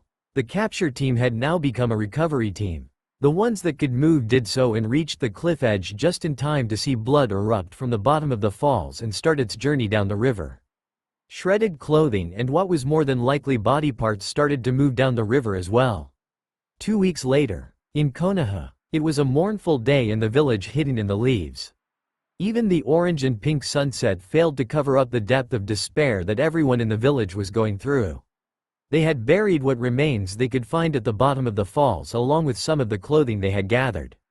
The village cemetery had been one of the first things that had been reconstructed, mainly for most of the people that had not been able to be brought back to life after the battle with pain. With the news of Naruto and Hinata's death, there was a rush job put on it so it would have all the majestic beauty it had before the village was destroyed. Although normally Hinata would have been buried in the Hyuga family plot on the compound, Tsunade has demanded she be buried next to Naruto. Hiashi would have rejected the idea at any other time, but for the love of his daughter and the guilt he had for driving her away by denying her the one she loved, he agreed.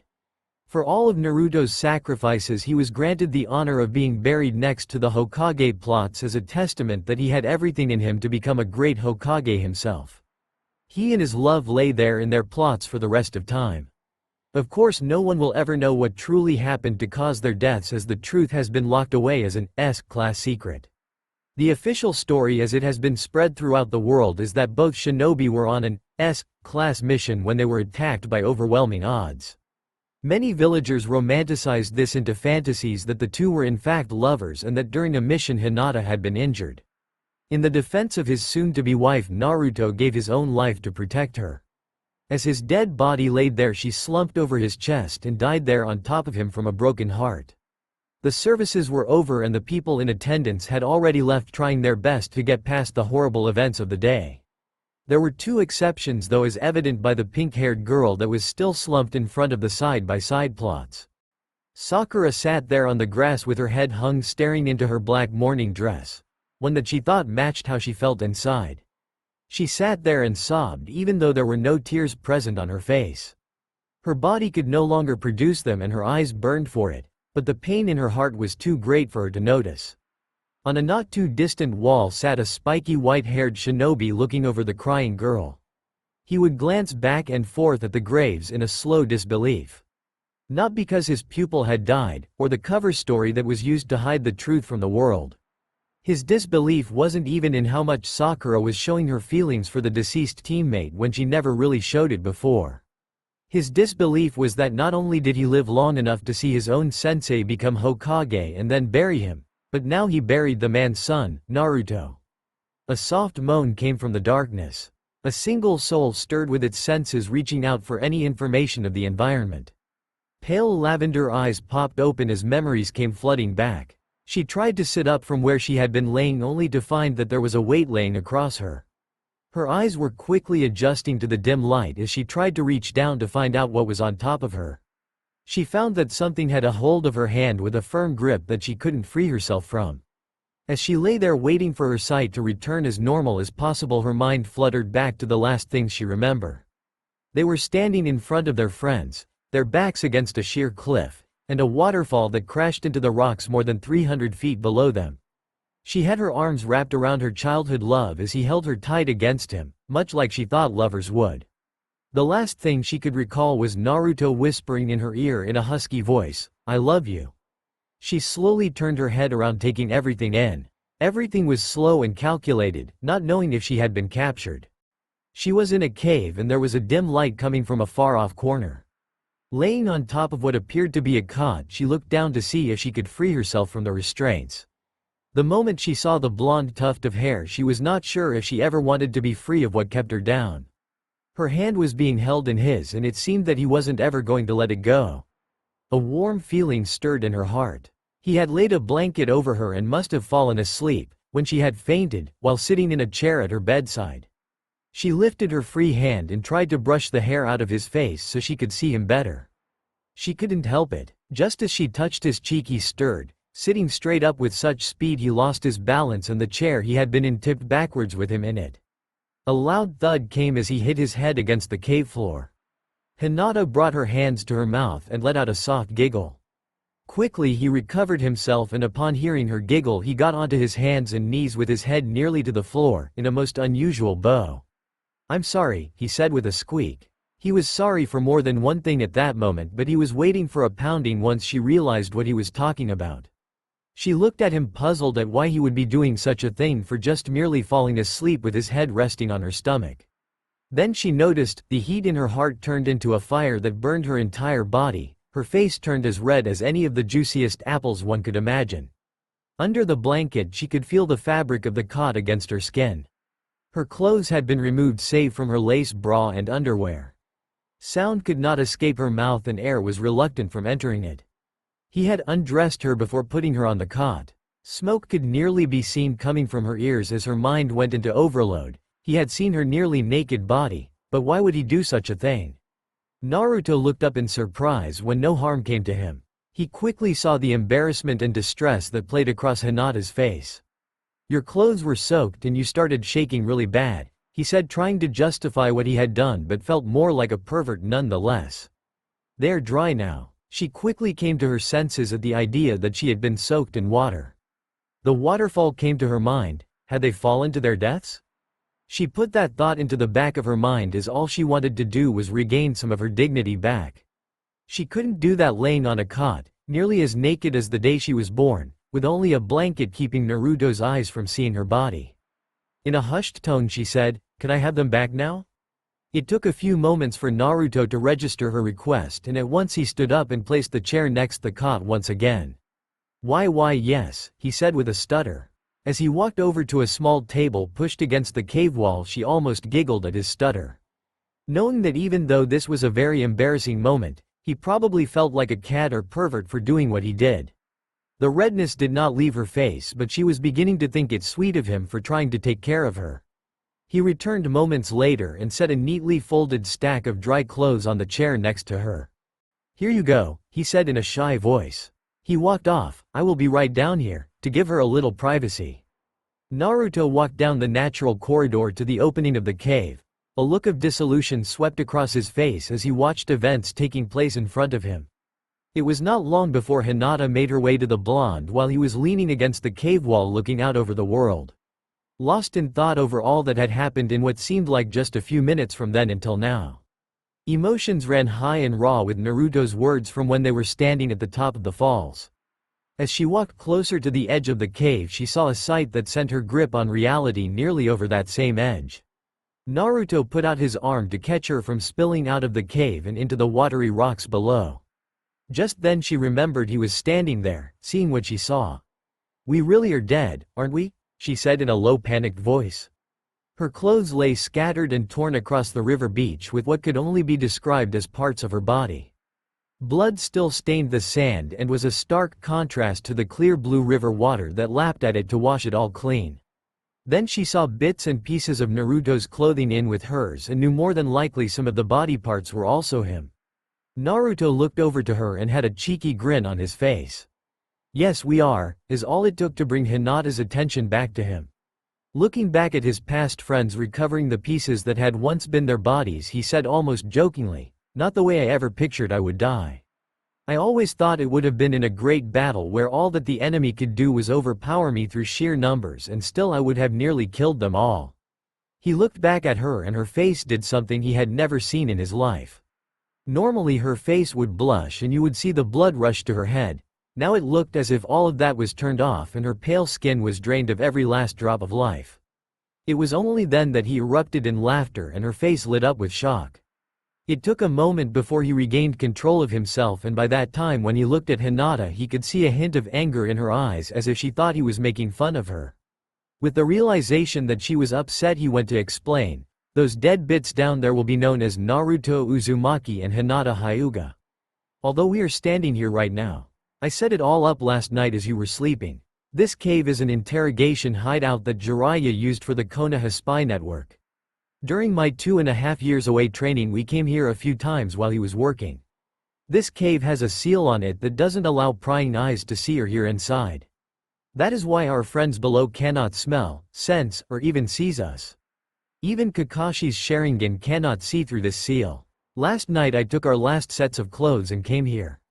At the other end of this cave is a tunnel system that leads to a graveyard. That is where the 2 volunteers came in." Naruto pointed down at the pile of broken body bits the teams were collecting. "From this point on we will be known as dead and we must accept this and change our identities accordingly."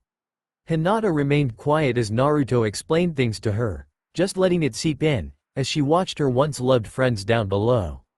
Most everyone walked around with heavy shoulders as they tried to find parts of the bodies that were big enough to burn so there would be little trace of who had perished here. Clothing was gathered and even removed from the body parts to be taken back for burial and as evidence to friends and family that their loved ones had perished.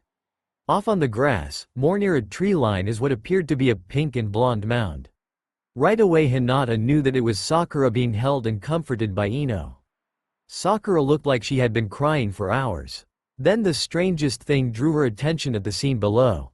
It was Shikamaru standing at the water's edge and looking up at the waterfall. With what would have normally appeared as someone swatting a bug that flew by their head, he was actually waving casually at them. A gasp escaped Hinata as she asked, "Does he really know?" Naruto looked back down at Shikamaru and smiled. "Yeah, I figured he would. While we were on top of the waterfall he had more than a chance to stop us. He could have taken control of our shadows and we would already be on our way back to Konoha. He didn't though, so it seems to me he knew we would survive and was allowing us to do so. He has always been a great friend of mine and for his caring here I will always be indebted to him." Naruto took Hinata's hand into his own and started to lead her away. He hated to do it, but their past lives were better off behind them. "Come on, there is a lot we have to do and it is a long walk to get out of here." Hinata let him lead her back to where she had first woken up so they could retrieve their remaining things. She looked back quickly as the light from the corridor faded from view, knowing that their past was behind them and they were now free to start a new life. He led her through the winding caverns for what seemed like hours. He talked about how he had set everything up the night before, and about what Jiraiya had done here in the past, while Naruto learned some of the gory parts of the shinobi world. Eventually, and to Hinata, thankfully they arrived at a rock door that led them out into a sparsely kept graveyard. Due to the dim light they had used to travel through the cave system, it took a few minutes for their eyes to adjust to the late afternoon sun. Looking around and not knowing where they were, Hinata begged the question, "Where are we going to go?" With no description, Naruto looked at the pale-eyed lavender princess and smiled with his response, "Home." A week and a half had passed by with nearly no incident at all, aside from a few wild animals. Naruto had insisted on staying off the roads and trails for a while longer to let news spread about their untimely deaths. During some nights they would listen to camped caravans from the shadows for news. They had heard that the official details of their deaths were due to an rank mission that they were assigned to together. Much to Hinata's embarrassed delight, the unofficial rumored story involved acts of heroism where Naruto would save her at the expense of his own life, and she had died lying next to him of a broken heart. She would giggle about it from time to time and Naruto would blush back at her. They were nearing a trade village and felt that it would be okay for them to walk out in public once again. The day before they would enter the village, they laid out their plans and attempted to make themselves presentable. Since Naruto had used their spare clothing for the now dead Naruto and Hinata, they only had the clothes they wore on their back. This had annoyed Hinata to travel as such, but she did try to clean and dry them any time that they stopped for the evening. Naruto did the same as well but had been used to it during his travels while training with the great sage. Hinata went to a small pond to bathe and wash her clothing before they decided to settle down for the night. Naruto created several dozen shadow clones to keep an eye around the pond while she did so, and promised none of them would be so perverted as to peep on her. While she did that, Naruto set out on his next task, that was to make it look as convincing as possible that they were not the recently famous dead shinobi. He had made a list in his head of what they would need to blend in and he began checking them off. Money had already been checked off. They had both a great deal of it, which for Hinata was not surprising since she was the Hyuga clan heiress. Naruto on the other hand had an even larger sum and he attributed it to all the missions he had gone on with Jiraiya and then the continuous fighting he had done since he returned. He just didn't have time to spend any lately.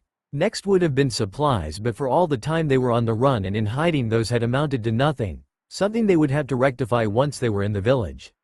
They also would need new names as Naruto's was not common in the first place and that would make their identities easily discovered. Naruto had chosen to use his father's name of Minato, while Hinata wanted her name to mean something in their new life together, so hers would become Suki, for the very reason she left her old home in the first place. They had even practiced for an hour calling each other their new names so there would be little chance of a slip-up. They had altered their clothes by removing identifying patches. Naruto discarded his jumpsuit top and chose to wear just his black t-shirt and removed his leg wrappings for good measure. Hinata had made more drastic changes to her outfit in the way she had removed the sleeves and hood from her jacket, effectively creating a vest. She also had stored away her mesh armor as it was always a dead giveaway of being a kunoichi. The last thing on the list would be a history. Jiraiya had taught him well on this as part of the art of infiltration during his training.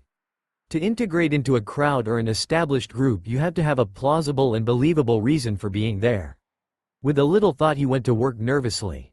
Noticing a large rock in the clearing, he began to cut at it with small wind chakra blades. He worked meticulously for hours until Hinata had returned. Hinata returned to camp to see Naruto fiddling with something small in his hands. By the look on his face, he was concentrating very hard on what he was doing.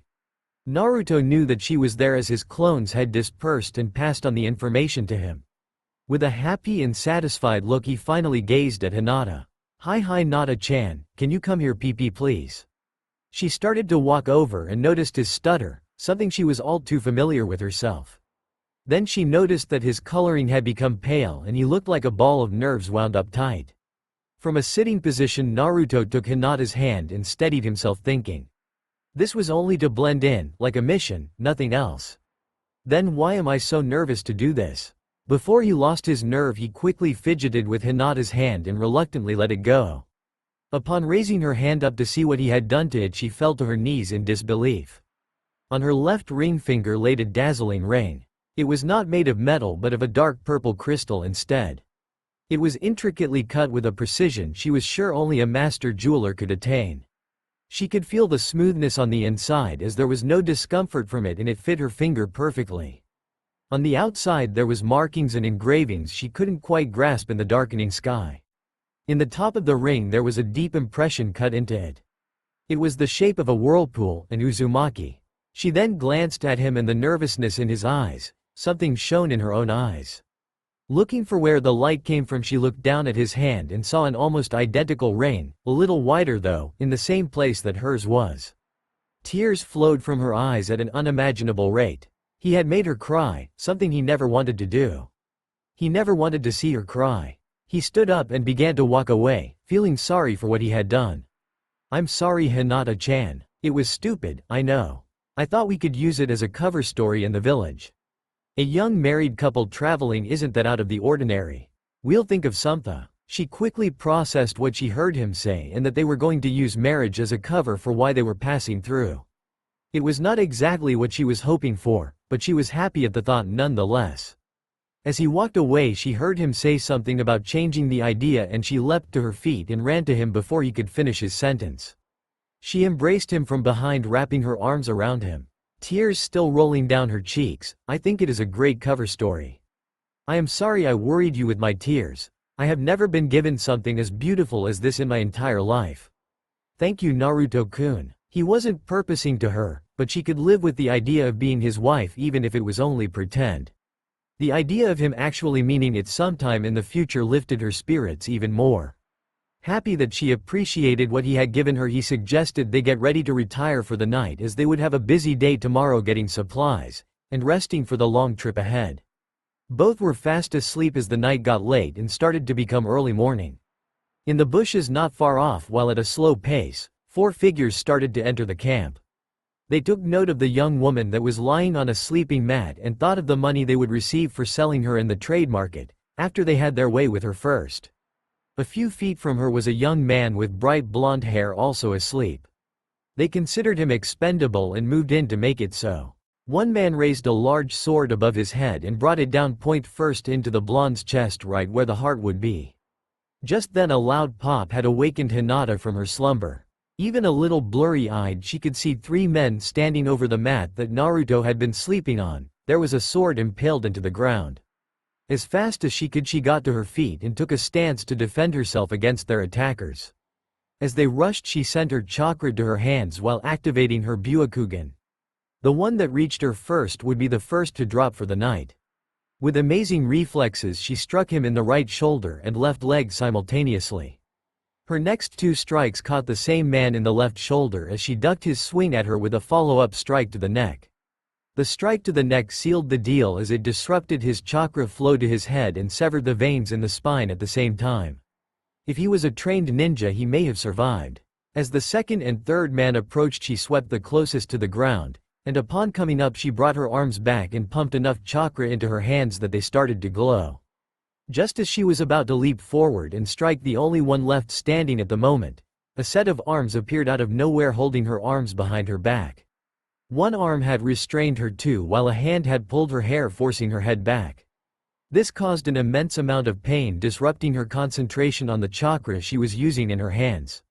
She let out a scream. Naruto was already on his way when he noticed his clone pop and entered the clearing where they had made camp. Not stopping at all, he heard Hinata scream and saw the one large man was behind her. He was keeping her arms behind her back by hooking them with one of his large ones. 2 more men were approaching her and one had a very large sword. Naruto reached in his kunai pouch and in one seamless motion let 2 fly.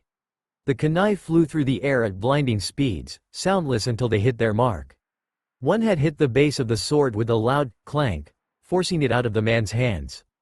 The other had a more deadly target, and that was seen when it sunk itself in the head of the other assailant. He was dead before he even knew it. The attacker that had lost his sword turned just in time to see Naruto launch himself at him. Naruto's arm was stretched forward and all that could be heard was his shout, "Rasengan." The attack landed on the man's chest, throwing him into a nearby boulder with a sound that Naruto was sure nobody would survive. Seeing what had happened to his associates, the man that now held Hinata had opted to release her hair in place of a knife at her throat. This infuriated Naruto to no end. "I'll give you one chance to let her go now before you end up like your friends over there," Naruto said to the coward that was hiding behind Hinata. "You go your way, we go ours. We forget about all of this." The man looked a little panicked, but they were no friends of his. Just merely work associates. You think that just because you know a few tricks, it don't mean I'm not going to be leaving without something for my troubles. She will fetch a good price with such soft smooth skin. Hell, I'll just have to sample the goods myself. That sent Naruto over the edge. He pointed his finger at the man behind Hinata. "Let go of my wife." Why did I say that? Was it because of their cover story? Why have these thoughts been coming into my head? These thoughts lingered in the back of his mind for the moment, in large part due to his focus on rescuing Hinata from the man in front of him. It was then that it clicked in her head. She knew right then what was happening in Naruto's head. His emotions were coming through in raw form. He was holding himself back from reaching out to her, even though he knew how she felt for him. For what reason she didn't know, but she was going to help him. She was going to be the one to save him. Her face softened into a smile as she knew that she would be alright, he would protect her. With her Byakugan still active, she could see an enormous amount of chakra focus in Naruto's pointing hand. She was amazed to see such a sight. She recognized it because it was similar to one of her own techniques. Then it released. It was almost thin enough to not be seen by the naked eye, but she saw it as clear as day, and the speed was astounding. Naruto, with his pointed finger at the man, released a small amount of wind-infused chakra from his fingertip. Before the man could react, it passed within inches of Hinata's neck and struck the bottom of the knife blade, cleanly cutting it in half. It did not stop there and continued on to tear into the man's shoulder, nearly cutting it off. He dropped to the ground and was in shock instantaneously. With Hinata free, she ran to him and embraced him in a hug. No tears this time, but a smile upon her face as she knew what she had to do to save his emotions. He hugged her in return and spoke, "Let's get our bags. It is almost morning and we can make it to town for breakfast." When they separated, she looked into his eyes to see sincere relief and happiness that she was okay. They made it out to the road, leaving the bodies where they were. Their bags were on their backs and they were heading into a civilized village for the first time in almost a month. The young couple entered the village as the shops were opening. There was a sweet smell of pastries in the air as stands and restaurants prepared for breakfast. A small growl came from Hinata's stomach and they both looked down at it. A slight blush filled her cheeks while Naruto let out a small chuckle. "Well, I think I know where our first stop is." Hinata looked over at him with a small smile and nodded at the embarrassing announcement her body was giving them. It wasn't far before they found a small breakfast restaurant and sat down to eat. Although Naruto could have really gone for a few dozen bowls of ramen, he couldn't pass this up when he saw Hinata's face nearly explode at the sight of pastries. The waiter brought them a large plate of cinnamon rolls and they began to disappear at an amazing pace, much to Naruto's surprise, by Hinata. They looked across what they could see of the village. It wasn't all that small and should be able to provide the supplies they needed. They went over their priorities and decided they definitely needed some new clothes first. After eating, they set out to look for shops that would provide them what they needed. Naruto was looking through some orange and blue jackets with a little bit of nostalgia when Hinata came up to his side to grab him by the arm and hold him close to her. She saw what he was looking at and with a small smile pulled him away. "Come on, Minato-kun. I know what you will look good in." With that, she pulled him away. They spent the next few hours looking for clothes and traveling supplies. Naruto had never thought Hinata could have been a shopper, but he should have expected it after being on the run for a month. It was getting late in the afternoon, and Naruto couldn't carry any more bags even if he had extra arms. While trying to figure out how they were going to travel with all this stuff, Hinata led him to the local inn, so they could put things away and finally get cleaned up. They were happy that no one questioned them and their story was readily accepted at the inn when they asked for a single room. After the woman behind the desk had seen their rings, she congratulated them and told them how wonderful it was to be a newlywed. She even insisted on giving them a larger room at no extra cost. They made their way to their room and Hinata let Naruto in so he could finally set the bags down. When she finally entered, she was taken aback at the sight in front of her. Although not as large as the rooms in her old home of the Hyuga compound, the room was indeed large. It even had its own personal bath, so they would not have to use the public ones down the hall. What really caught her eye, sending another rush of heat and redness to her cheeks, was the large bed that sat in the center of the room. She had half expected 2 beds, but this was definitely a room for a married couple. She looked to Naruto to see if it would have the same effect on him and hoped he would not see the uneasiness that was written on her face. He had just set the bags down and was stretching his back with the relief of the added weight being off of him. Noting, as she watched him look around the room and take it in, he seemed unfazed at the thought of sharing a private room with her. Looking over at her, he stated, "You can take the bed, I'll be fine on the floor." He started to go through the bags and pulled out a set of his new clothes. "You don't mind if I get cleaned up, do you? I could use a good scrub." With the wear and exhaustion on his face, he walked to the washroom and closed the door behind him. A new wave of heat found her face and she immediately started to find something to occupy her mind and time. Reaching into a bag, she pulled out a few cups of instant ramen, thinking that he would be getting hungry soon. After all, he had taken her to wherever she wanted to go in the market and even allowed her to choose the places to eat. She went to work in prepping the ramen so it would be ready by the time he got out of the bath. She busied herself with other things like organizing their supplies and looking through her new clothes until she heard the door open behind her. Out stepped Naruto in his new clothes, running a towel through his hair. Her breath was caught in her throat. He was wearing what she picked out for him and she liked what she saw. He was wearing a pair of dark green cargo pants, with pockets running down the side. They hung loose from his waist, but you could see it hugged his backside. The black form-fitting shirt he had on showed off every definition of his chest.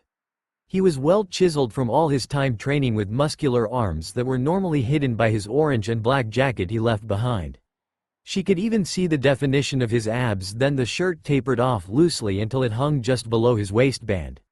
As he exited the bathroom toweling his hair, he could smell the food that was made just for the gods. There, sitting on the table, was a few cups of instant ramen steaming and ready to eat. "Thank you, Hinata. I am hungry and this will hit the spot." He walked over to the table and pulled up a chair. Hinata got up and went to join him. Sitting down next to him, she grabbed a cup herself and started to eat. "Naruto-kun, what are we doing?" Looking over at her after just taking a bite of noodles he swallowed, "Eating ramen," he said with a smile. "No," Hinata said, shaking her head. "What are we going to do? Where will we go?" Realizing during their time traveling he had never really told her his destination. He began to tell her of his heritage, of who his father and mother were. He explained the secret that the village had kept during his childhood to protect him, resulting in his mistreatment from the many villagers. As they ate ramen, they went over the plans and laid out the journey in front of them. As he saw that the last of the food was gone, he looked at her and simply said, "Home." He got up from the table and gathered the trash to be thrown away. Looking back at her, he suggested that she get cleaned up while he finished packing their bags. They were going to leave early in the morning. With a smile, she got up and grabbed some clothes, then proceeded to the washroom. As the door clicked behind her, she ran everything through her head that he told her about himself and his family's past. She almost couldn't believe it. She had actually fallen in love with the fourth Hokage's son. Not only was his father a Hokage, he was a legend. Even his mother was in her own right. She was the one that contained the nine-tailed fox before him. Slowly she pulled off her clothes, lost in thought, until the object on her finger caught her eye as it shined a soft light into her eyes. She took it off her finger and examined it closely. It truly was the most beautiful thing she had ever seen. He must have put a lot of heart into creating the rings. Then she noticed on the inside of the ring was an inscription reading, "Hinata, never forget." As she stepped into the hot bath, she felt her muscles relax. Thinking of Naruto and the conflict he had inside himself over his emotions, she thought to herself, tonight was the night. She was going to help him whether he liked it or not. He had avoided any attempt to talk about her confession, or how he felt about her, but she wasn't going to let him avoid it any longer. Naruto was just finishing up putting all their supplies and clothes into their travel bags when Hinata stepped out of the bathroom. He was nearly floored at the sight. If goddesses truly existed, then the woman standing in front of him now was their queen. Her damp hair hung at her back straight down and didn't waver due to the water weight. She was wearing a pair of leather long shorts that stopped just above her knees. They fit tightly against her skin and hugged her thighs, showing of her supple hips. He could see the lavender top that was a little darker than the color of her eyes that fit just as tightly as her shorts and fell just below her thin waistline. Something that was never seen while she always wore her trademark coat. Over the top she had on a black leather vest that matched her shorts and remained open in the center by her well-endowed. There were no sleeves on it, but it had small pockets in the front. Just the sight of her sparked a primal reaction deep within him. "Naruto," his head jerked up as if he had just come out of a daydream. She continued, "We need to talk." She blushed at the topic she was determined to voice now. He gulped as he brought himself back to reality. "Okay, about what?" He stood up and was between her and the bed. She was breathing heavy, but she pushed forward. "You have been avoiding my feelings for you the entire time that we have been traveling. You know how I feel about you. I love you. Now I want to know right now why you have been doing so. How do you feel about me?" She was right. He was uncomfortable with bringing it up. He hung his head low, trying to find the words to tell her why he had been holding back. In truth, he didn't know if he loved her, But his feelings for her were more than the infatuation that he ever had for a certain pink-haired girl. He would give his life for her and care for her as long as she would let him. While still looking at the floor, he tried to explain himself. Everywhere I go, people get hurt by those that are after me. They want what is inside me. His hand went to his stomach. I don't want you to get hurt because of this, demon, because of me.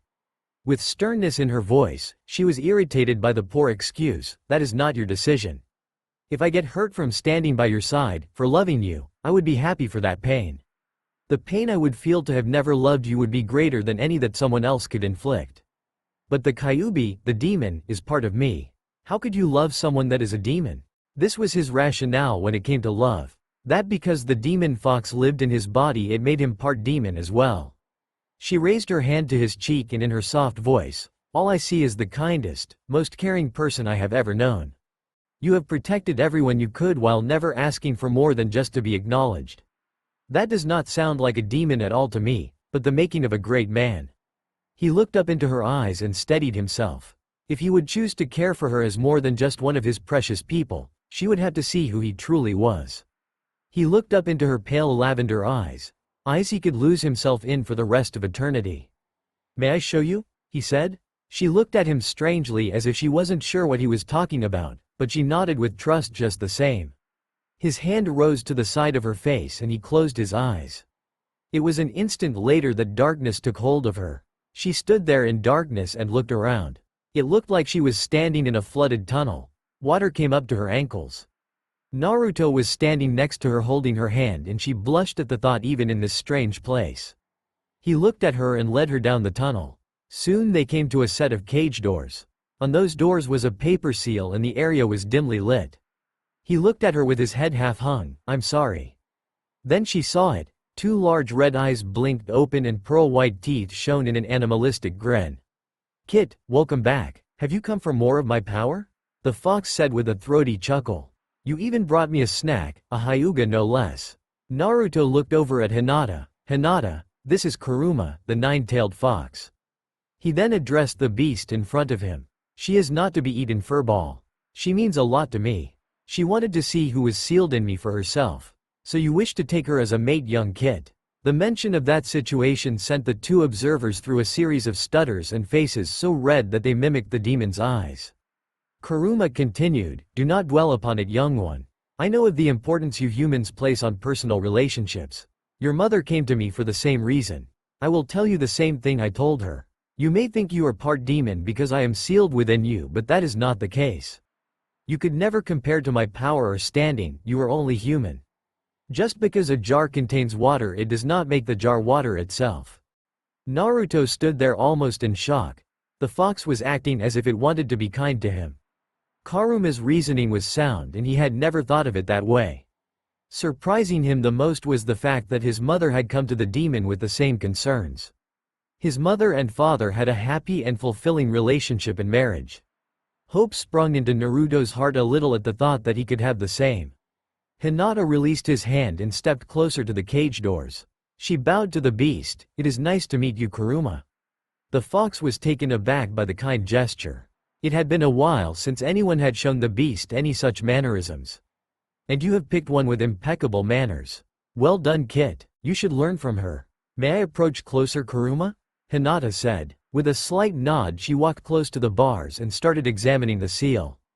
Turning to Naruto, she said, your father was a genius to have come up with something like this. Yes, Minato was very talented indeed. Much to my dissatisfaction, it has kept me here and is stronger than before, Kuruma replied, sounding almost like it was complimenting Naruto's father.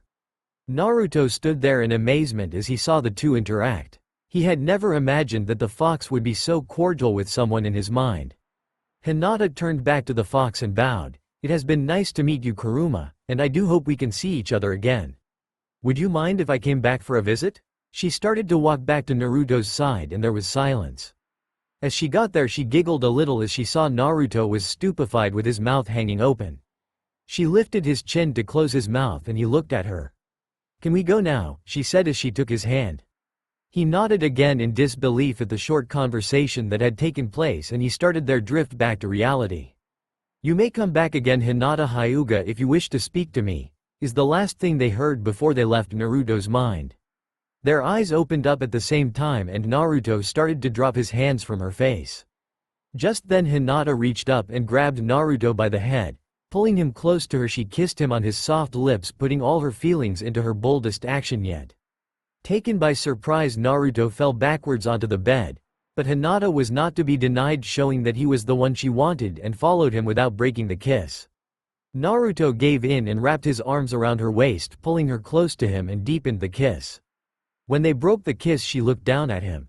"I love you and no manner of demon could possibly taint the man that I know is inside you." With a blush all his own that could nearly rival hers, he looked into her eyes and became lost. "I will try my best to be what you see in me. It is getting late and we need to rest for the journey ahead."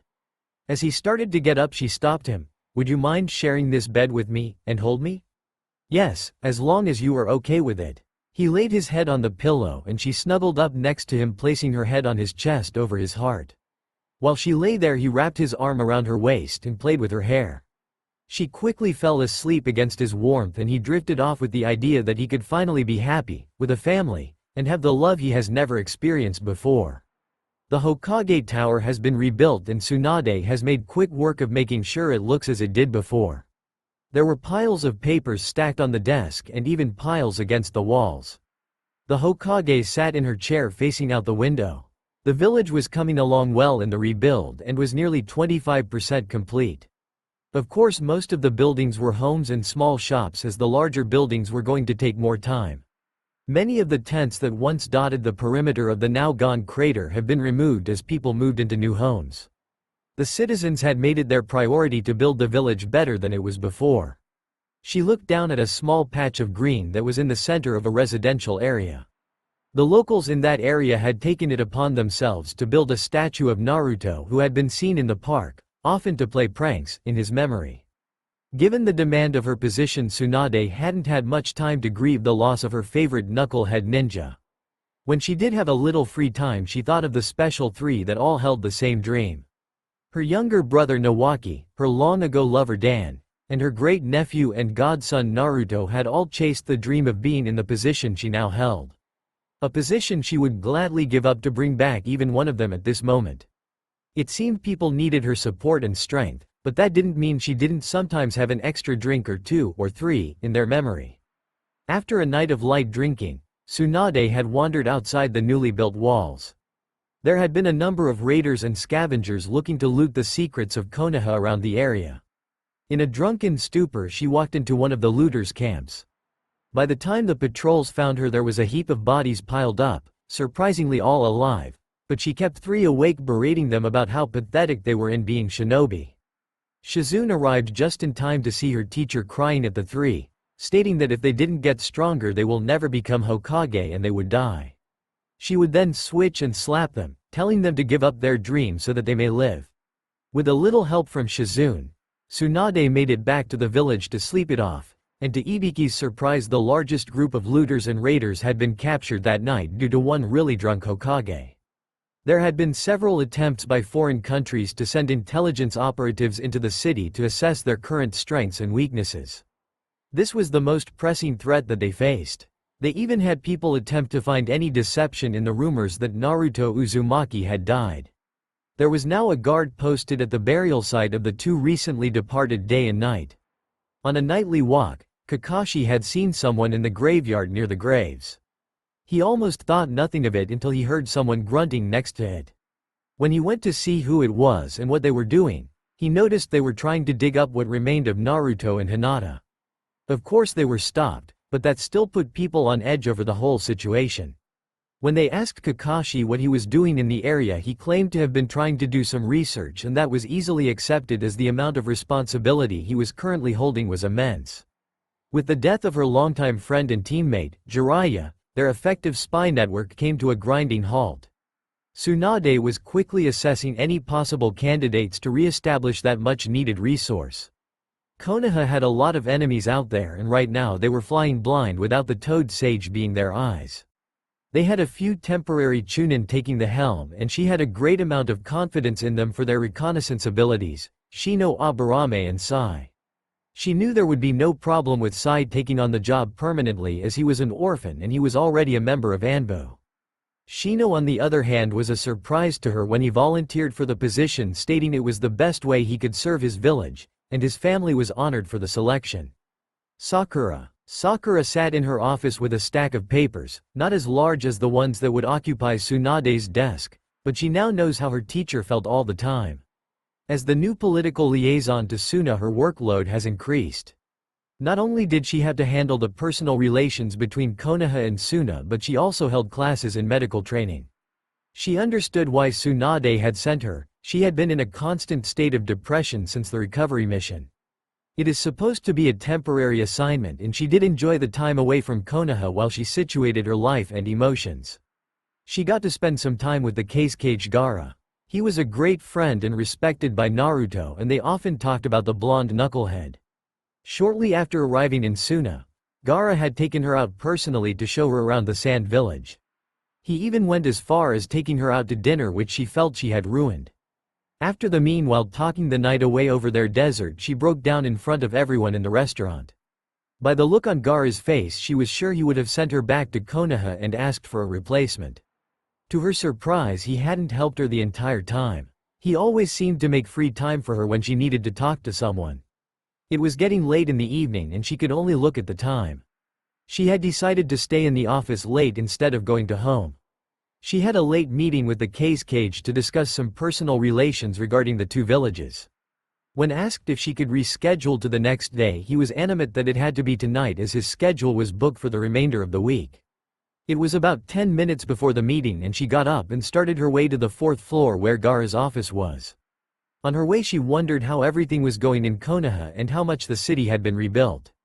She was glad she got a chance to get away and keep herself busy. It had been just what she needed to sort things out. It would be over in a couple months. Her assignment was only temporary and a replacement would come to fill her spot. As she approached the door and knocked, it had opened on its own. That was one thing that had always gave Sakura a case of the willies. Since most of the village had used sand in its construction, Gaara could manipulate it. The room was dark, but with the hall light she could see his desk and his famous sand gourd was leaning against it. With her shinobi training she walked carefully into the room and there was no one there. A little further in she could see that the doors to the terrace overlooking Suna were open and there was a faint glow of light coming into the room. When she looked out onto the overstretched balcony, her eyes started to water with tears. In the center was a single small table set up for what looked like an intimate dinner for two, complete with lit candles. At the doorway was Gaara in his formal case Kage dress, bowing to her with an outstretched hand. "Sakura Hirano, would you please join me for dinner?" he said with what sounded like a rehearsed line. She could tell he had been nervous this entire time, more than likely because he had not been too comfortable with dealing with people on a personal level. She allowed him to take her by the hand and lead her to the table where he assisted her with her chair. She looked over the balcony to the lights below in the city. The view of the city below and the stars in the sky was one of the most breathtaking scenes Sakura had ever seen. She looked up at him with a smile as he sat in front of her. "What are the village relations that we have to discuss?" Shikamaru. The young Jonin walked down the streets looking into the sky as sparse clouds drifted by. Lady Hokage had been working him to the bone. Not only was he assigned to the military shinobi council as a strategist, but now he was tricked into helping with strategic defense design for the city. Since the city had to be rebuilt, they wanted to make it more defendable than before. He had pored through books he always thought were more bothersome than useful, tracking back over every attack the village had been under. If designing defenses wasn't enough, they wouldn't even let him get through a single afternoon nap without asking him obvious questions. He would often reminisce about his days in the academy and all the rest he got there. Along with Kiba, Choji, and Naruto. "I wonder how he is doing. He's probably asleep by now, lucky bastard. If he ever comes back I'm going to give him a piece of my mind. No, that's too much trouble, I'll let Tamari do it," he thought to himself. Tamari would be coming back soon to check on the supplies that Suna had sent for the repairs. He had better come up with something to do with her. She was always mad when he would take her on a picnic and fall asleep in the shade. Maybe a dinner out would be okay. Shikamaru stopped at the thought. It was strange, and he was actually looking forward to planning an evening with her. He chalked up the thought to being just overly bored and continued his leisurely walk home. Neji and Tenten. Neji sat on top of the Hokage monument that had recently been repaired overlooking the village and the construction below. The afternoon was late and the sun was setting to give the sky brilliant splashes of orange and pink. On the other end of the horizon, the stars were starting to shine in the coming darkness that was laced with blue and lavender. It was a befitting scene for remembering his cousin and the man that had opened up the possibilities of life to him. He thought back to the capture, recovery mission and the two that gave their life for the love they shared. Leaning back on his arms, he looked down at his chest to the weapon-wielding kunoichi leaning against him, taking in the view. They often did this when they were released from their duties near the same time. They hid their relationship from the rest of the village and his clan because of the mission that claimed two of their friends' lives. The clan was the biggest hurdle they would have to face if they went public. It was not well looked upon for a Hyuga to marry outside of it because of their eyes. Neji had risen within the clan and become a respected advisor and tutor to the main branch family. Something he did not want to lose while he was teaching his younger cousin, Hanabi, the finer points of the gentle fist. Tenten and her family were busy almost around the clock. Her family was well known throughout the village for their craftsmanship of steel weaponry. Her family sent her often through the reconstruction to look for metals of any type or old and discarded weapons. Making weapons wasn't the only thing the family was commissioned for, but also metal building supplies as well. They made supports, pipes, and reinforcement bar to help in the efforts. They even made nails if that is what the town needed. She knew of Neji's position within his clan and understood it the best she could, even if she didn't like it. She thought it better to steal moments like this than end up with nothing in the end. In her mind, she hopes that one day the Hyuga clan will change some of their more arcane traditions and allow some freedom to the branch families. She was staring at the same sky as Neji, thinking what he was, and enjoying the warmth of him against her back. They are wonderful, aren't they? Yes, they are, knowing exactly what Tenten was referring to. Those two have changed my life and my view of my place in it. Hopefully one day, it is through them that we can move from what we see now without worry of what people think our place in life should be. Neji-kun, she said, sitting up to look at him, do you think we, would ever have to go that far? He sat up with her and pressed his chest against her back so he could wrap his arms around her waist. Before answering, he inhaled near her neck to take her in. I hope it would never come to something like that. But maybe with a little time the clan will change and I can be free to choose my bride. With shock and awe on her face, with a blush that reminded her of his cousin, would you really? He was a slight bit embarrassed and tried to maintain his composure the best he could. Well, I want to have children someday. And I thought I would like to have a daughter, maybe with 2 little buns in her hair. He raised his hand to the side of her face and lifted it up to his to give her a gentle and passionate kiss. She knew he was teasing about the buns remark. After all, he poked fun at them occasionally while they were on the same team. She was happy to know that he would take her as a wife, and wished to start a family with her. Thank you, Naruto, you brought out the best in him, she thought as she returned the kiss in full. Lee. The lights in the newly constructed building were out. The only thing that lit the rooms were the dusk light that still came through the windows. In a small office there was one light on, though, where a green tight-wearing Chunin was busy making a schedule for the days ahead. On the wall were a set of 3 uniforms that looked a lot like the one that he was wearing now, a testament to youth he was sure everyone agreed to. In the corner there was a shelf with weights of varying size, impact mats, and a large supply of bandages. 500 sit-ups, 500 push-ups, 100 laps, 20 laps on your hands, 2 hours sparring practice, then a 15-mile run, he said as he reviewed tomorrow's training regimen. There was a knock on the door and a man with a scar across his nose looked in. Lee-san, what are you still doing here? Why don't you go home? There will be plenty of time tomorrow to do all this. Quickly Lee stood up straight out of the chair. Iruka-sensei, I am making tomorrow's lesson plan. I wish to give the children the chance to show off their youthfulness, just as I was given. It's fine, you don't have to call me sensei anymore. We work together now, so call me Iruka-san or just Iruka. Yes, Iruka-sensei, I will do my best, Lee said, totally oblivious to what Iruka had just said. Iruka looked down at the list that Lee was making and he nearly hit the floor. Are you crazy? This is what you are planning to have your students do tomorrow?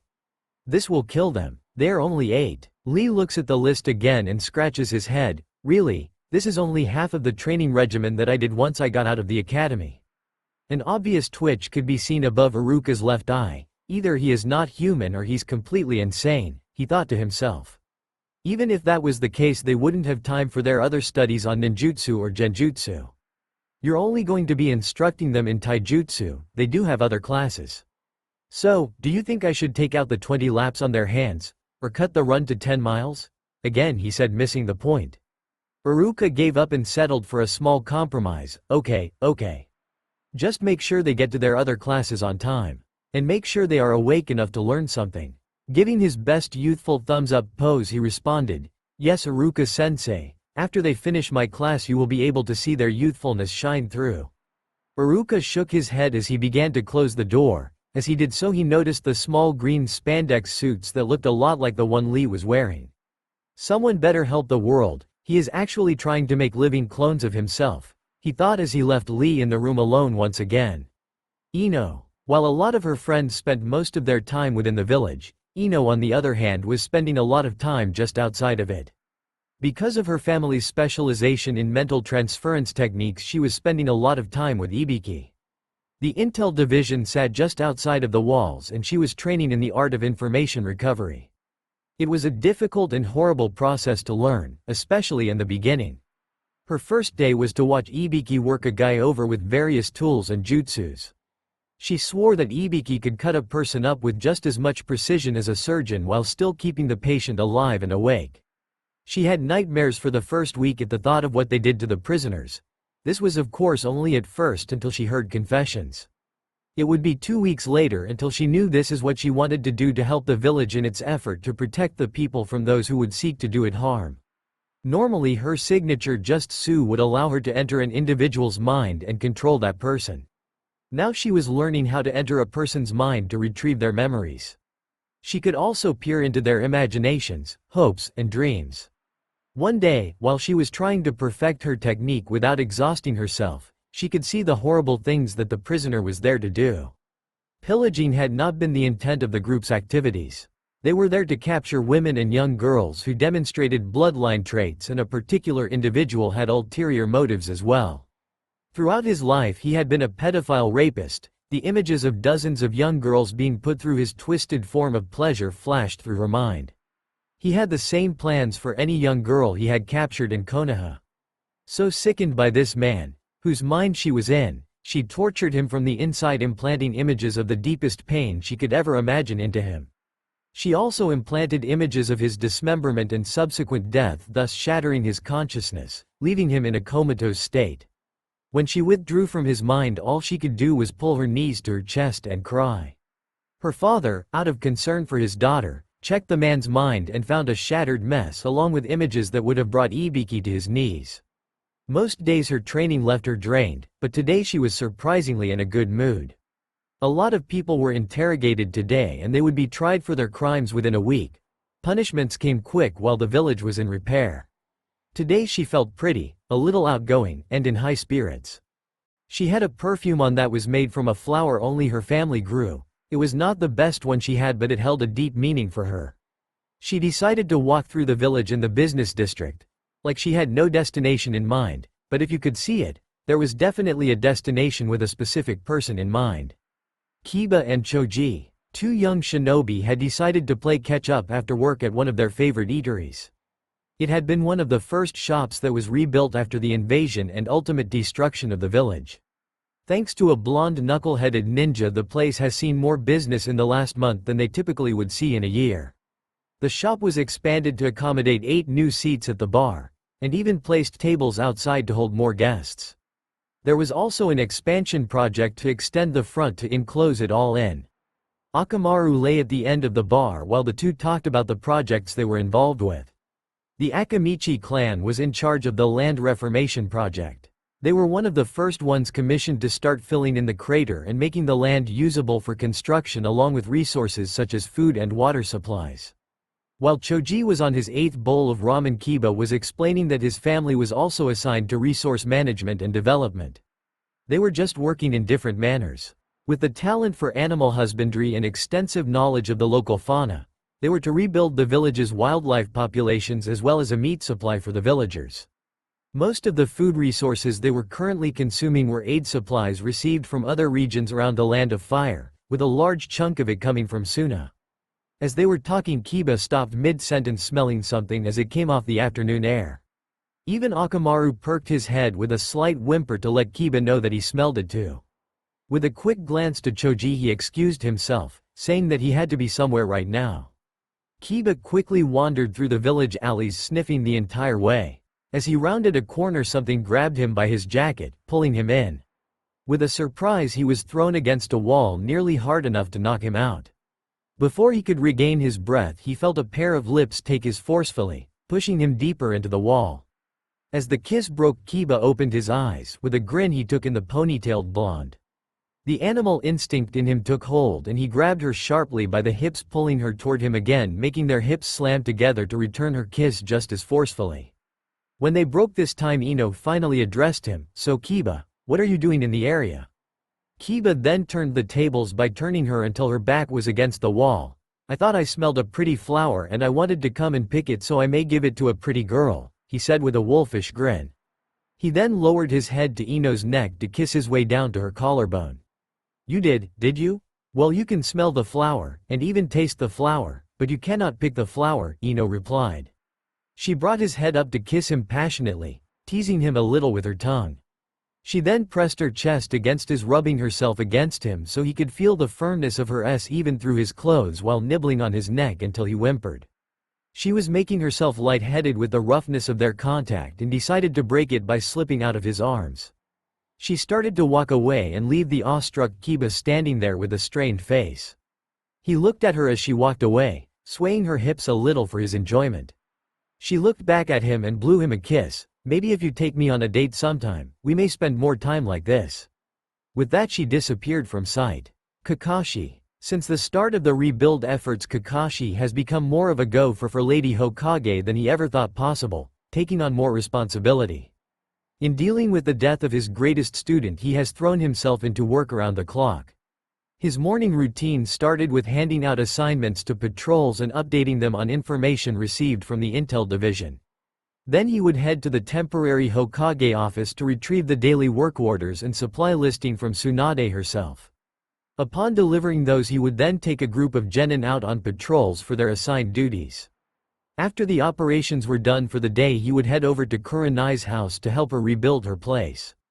Her pregnancy is rapidly approaching its end, and Kakashi wanted to make sure one of his best friends' would-be wife had a place for the baby. He and Shikamaru would often work on their time off to help her rebuild, and the first thing they completed was the nursery. Now that his favorite author was deceased, he would stay awake until the early morning hours trying his hand at writing. He had often wondered how Jiraiya had come up with all the details and descriptive wording for his works. When he tried his hand at drawing the female figure, he then realized the master pervert must have had first-hand knowledge. With that, he began to ponder who would be willing to offer their services to him in the name of research. Going home, they stood at the entrance to the port town, after 2.5 weeks of traveling with a caravan that wanted trade with nations across the sea. For most of the journey it had been fairly quiet. They had only been attacked on 2 occasions. On both occasions the attackers mysteriously dropped for some unknown reason, dead or knocked out. The only thing that was strange during the attack is the young married couple would be giggling to themselves afterwards. When it had first started, they were fearful for their lives. They kept their identities secret and maintained their assumed names when around anyone. To everyone they met, they were no Minato and Suki Saisei, the young newlyweds that wished to travel before settling down to start a family. Little did anyone know, as the caravan rested during nights, they would sneak off into the surrounding areas and train themselves most nights. This of course was a requirement of Naruto's, insisting on training Hinata as best he could and had immediately started teaching her how to develop a Rasengan. Hinata realized that Naruto did not know what he had done that to the man that held a knife to her throat the night before they entered the market village. Since it mimicked her chakra needle technique, she started to explain it to him and he quickly became aware of how he did it. He was developing the chakra needles and infusing them with his wind affinity, creating more of a deadly attack. To him it was similar to what the wind release Rasengan was, but on a much smaller scale and an elongated length. Hinata continually impressed Naruto with how quickly she developed new skills. By the time morning came, the people traveling in the caravan would only have seen a happy couple asleep in a single sleeping bag with her head resting over his heart. Hinata glanced over at the love of her life and the look on his face melted her heart. He had that boyish grin he had become known for due to the impatience that ran through his body. He held himself back the entire trip, wanting to stick to the story of just being civilians, even though it nearly killed him inside to be traveling so slowly. Naruto had definitely changed through the years, growing into a man that more often took the time to think before he leapt. Pulling him out of his daydream, she took him by the hand and started to lead him into the town, often choosing to walk this way. Hinata had grown quite comfortable displaying affection in the open, and even when they slept together. Even though their bodies would heat at each other's touch, they haven't gone beyond kissing and holding each other at night. She was happy that Naruto seemed comfortable with taking this slow, as she was still nervous over progressing things further. As they walked through town, they slowly started to window shop as normal couples would. Hinata would occasionally point at things that she liked that were on display. They stopped in a small cafe for an early afternoon snack of something hot to eat and information on the port destinations the town provided. Hinata devoured 3 large cinnamon rolls in what Naruto could only think of as the display of eating that he had ever seen in his life. He was not sure if she did it on purpose to tease him or not, but he had a feeling that her obsession for the sweet treat more than likely surpassed his own for ramen. He had eaten a bowl of hot miso soup and 2 sandwiches. Hinata had half a sandwich, because he doubted anyone would compare to Ichiraku's ramen. They picked up some travel brochures at the entrance gate to see if they could book passage to their next destination.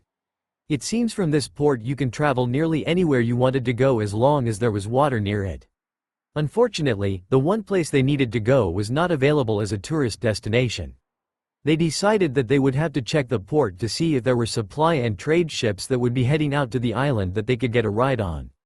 They would also like to stay in the town for the night so they could rest up, finally get a hot shower and something other than the instant food they had been eating along the road. With the daily plans laid out for the day along with gathering new supplies, because they had no idea the condition of the place they were going to, they set off for the port to get passage to their next destination. Once they reached the port, the smell of the ocean was much more noticeable and the sound of the waves lapping at the docks was soothing to the ears. They visited any business that had a boat that would be capable of taking them home. Much to their dismay, it would not be so easy to get to the island. There were a couple obstacles in their way, the most obvious of which is the deadly waters that surrounded the island. Only some of the larger boats could make the trip, which limited their choices of companies that could take them. The second problem was the inhabitants of the island, which most businesses know very little of. From what Naruto and Hinata could figure out, the residents were under a daimyo-type society and the ruling class there didn't take too kindly to visitors, for which they didn't know why. For the boats that did offer supplies there, the crews were rarely ever allowed to leave the dock area. The last reason, which had Hinata the most concerned over, was that the next ship heading out there wouldn't be going for another month and a half. Much to her surprise, this didn't seem to bother Naruto at all. As they headed back into town to do some shopping, knocking a few things off their supply list, he seemed actually happy about it. "Minato-kun, how are we supposed to get out there without a boat?" "Oh, I have an idea," he responded with a grin. "I was thinking about that the entire trip here. There was a possibility that the island wouldn't have any trade at all, considering that the people on the island were wiped out. At least knowing that there are people, there very well could be something there for me to find. I will get us there and we will be leaving early in the morning so we won't attract attention. For now, let's enjoy the rest of the day together. It may be a while before we get a chance like this again." With that, they were off to enjoy their time shopping once again. This time when they did so more together than apart. She held onto his arm most of the time, resting her head on his shoulder only to look up to steal a kiss or if she saw something that caught her eye. Their shinobi supplies were already at full stock since they hadn't used any the entire trip here. Their main focus was on food and other travel necessities if they were to make their time on the island a little more bearable.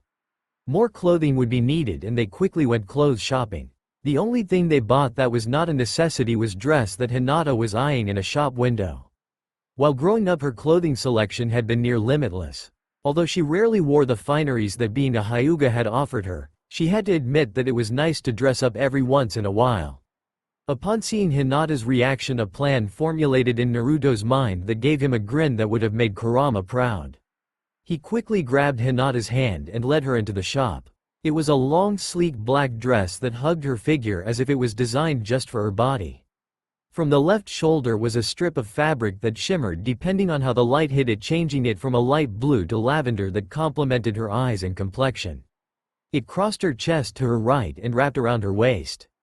It then followed a slit down the right leg where it met the bottom of the dress, ending at her mid-calf. Hinata was at that moment the most beautiful thing he had ever seen. Not that she didn't take his breath all the time. Thinking it was a little too extravagant and unnecessary, she went to change back into her clothes. While doing so, Naruto quickly grabbed the dress, paid for it and put it in a box, then in his bags. After they had finished shopping, they went to the local inn and got themselves a room for the night. Hinata had noticed that Naruto had been acting strange near the end of their time out.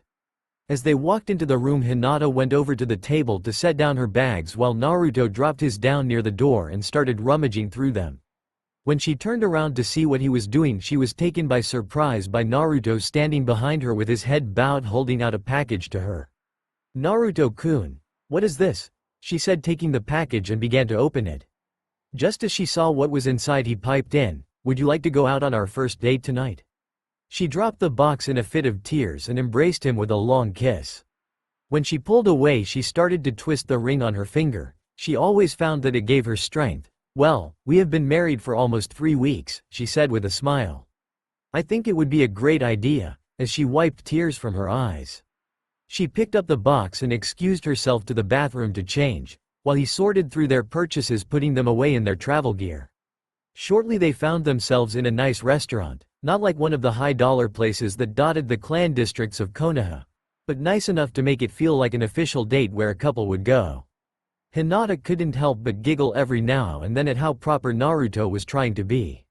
When they brought them their food, he even tried not making a face at the vegetables that were on his plate. As the meal came to an end, he reached across the table to take his Hyuga princess by the hand. "Thank you. Thank you for everything you've done for me. When I first started this trip, I thought I would always be alone, and I would have probably died that way also. In any other circumstance, I would have wanted to date you properly. Given what we have, I will try my best to make you as happy as I can. I know you may have wanted to hear this sooner with all the feelings I have for you, but I had to sort things out inside myself before I could open up to you the way you deserve. I love you, and as long as you will have me, I will remain by your side." That had done it. She couldn't contain it anymore. The emotions she had for him overwhelmed her. Without letting go of his hand, she quickly made her way around the table. She sat in his lap, wrapping her arms around his neck, and kissed him for everything that she was worth. She poured more of herself into that one kiss than she even thought she had. The dress she wore made her feel like the most beautiful woman in the world. The man she held in her arms made her feel like the most loved one.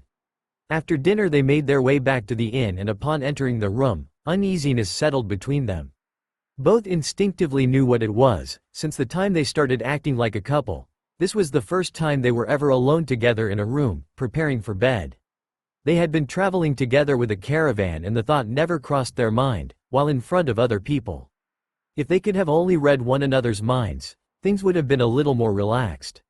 Naruto had developed a deep-seated need for being near Hinata, but didn't want to come off as too forceful. While Hinata was timid, she wanted to give Naruto her all. This was such a perfect and romantic night that to do just that.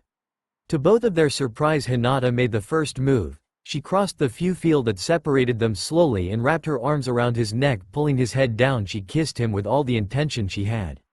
Naruto could do nothing but return the kiss in kind as he processed what was happening. He had been around Ero-sensei enough to know how everything worked, but he was at a loss for the knowledge he thought he had. He leaned his head back a little to break the kiss. "Hinata, are you sure?" Hinata looked at him while her head was half tilted to the floor and the blush on her face was more than apparent. With a slight nod and a smile, she spoke, "Yes." With that, he wrapped his arms around her waist and crushed her body gently into his, kissing her as if that alone would leave an imprint on her so everyone would know how much he loved her. When he struggled for breath, he trailed his lips to her neck, gasping. He wasn't sure if he needed the air or if he was trying to live off the scent of her body alone. Every kiss along her neck sent shivers down her back, and small gasps of pleasurable sensations escaped her lips.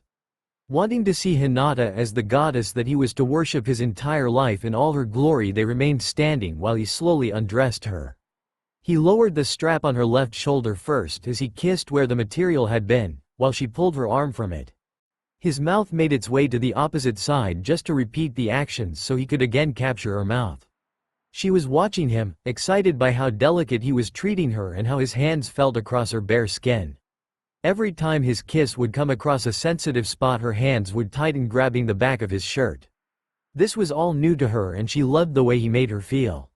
She had almost lost it when he placed his hands at her side to grab the fabric of the dress and move it down her body.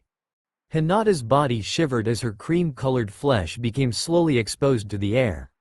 As the dress was going down, so was her beloved, trailing his soft lips across her naked body, causing her to become rigid with desire only to relax due to the heat he built inside of her.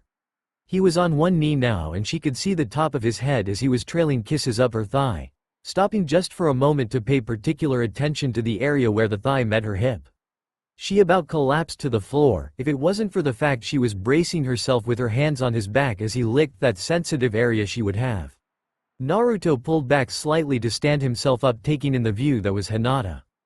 He had seen her like this before when he had stripped her after they went through the waterfall, but his only thought at that time was to get her warm again. Now was completely different. She seemed like a siren, calling out to him with her body. His body was demanding her, aching to touch her. He drew her close to him again and kissed her deeply, rubbing his hands along her back and sides to feel the softest skin he had ever known. It was double heaven to him as the skin against his palms was soft and the feeling of her long hair caressing his forearms drove his need deeper. Her Naruto-kun was driving her crazy with what he was doing, how he was making her feel. She almost couldn't stand it. If it hadn't been her first time, with her timid nature, she would have been more demanding. She wanted to be brave and follow his lead, so she mustered enough courage to slide her hands under his shirt to feel his chest and allow her hands to dance across his back.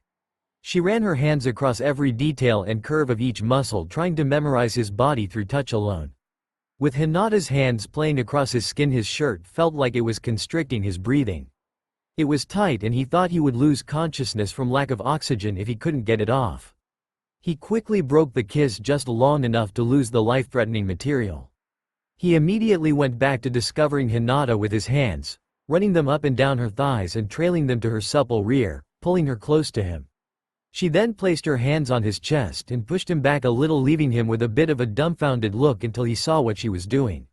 Her ached to be released. They were hard and sensitive against the fabric that contained them. She looked at Naruto for his reaction to her standing there as she reached behind her to unclasp the piece of lace and let it fall to the floor. The look of desire that was written there made her smile. She knew what they were doing, they were discovering, and they aimed to learn as much about each other as possible. With the look on his face as encouragement, she closed the gap by leaning in and kissing him more, leaving enough space between them so she could place her hands on his stomach and feel the definition of his abs. She wanted to worship the way he made her feel. Hinata had never thought she was overly pretty and may have only been a little more than average, but at this moment, with his attention on her body, she felt that no other woman could compare to her in his eyes. As he had done in training, his attention to her was giving her the strength and courage to push forward despite her insecurities. She trailed her hands down to his waistband and unhooked the clasp that held his pants in place. As Hinata started to remove his pants, he moved his hands to assist her. In what seemed like an eternity, they both looked down at him becoming exposed.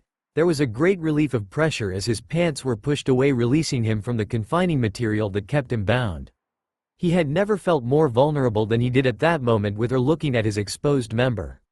Looking back at her face, he was almost sure there was no blood left in her body with the exception of her face. Looking at Naruto in all the naked glory that she was shocked. Through all she knew about the male body, she had actually never seen one like this. He was larger and had more girth than expected, giving her thoughts that it would never fit. Doing her best to put that aside, she was not going to back down. As he stepped out of his pants, she closed the gap and needed his warmth, pressing their bodies against each other.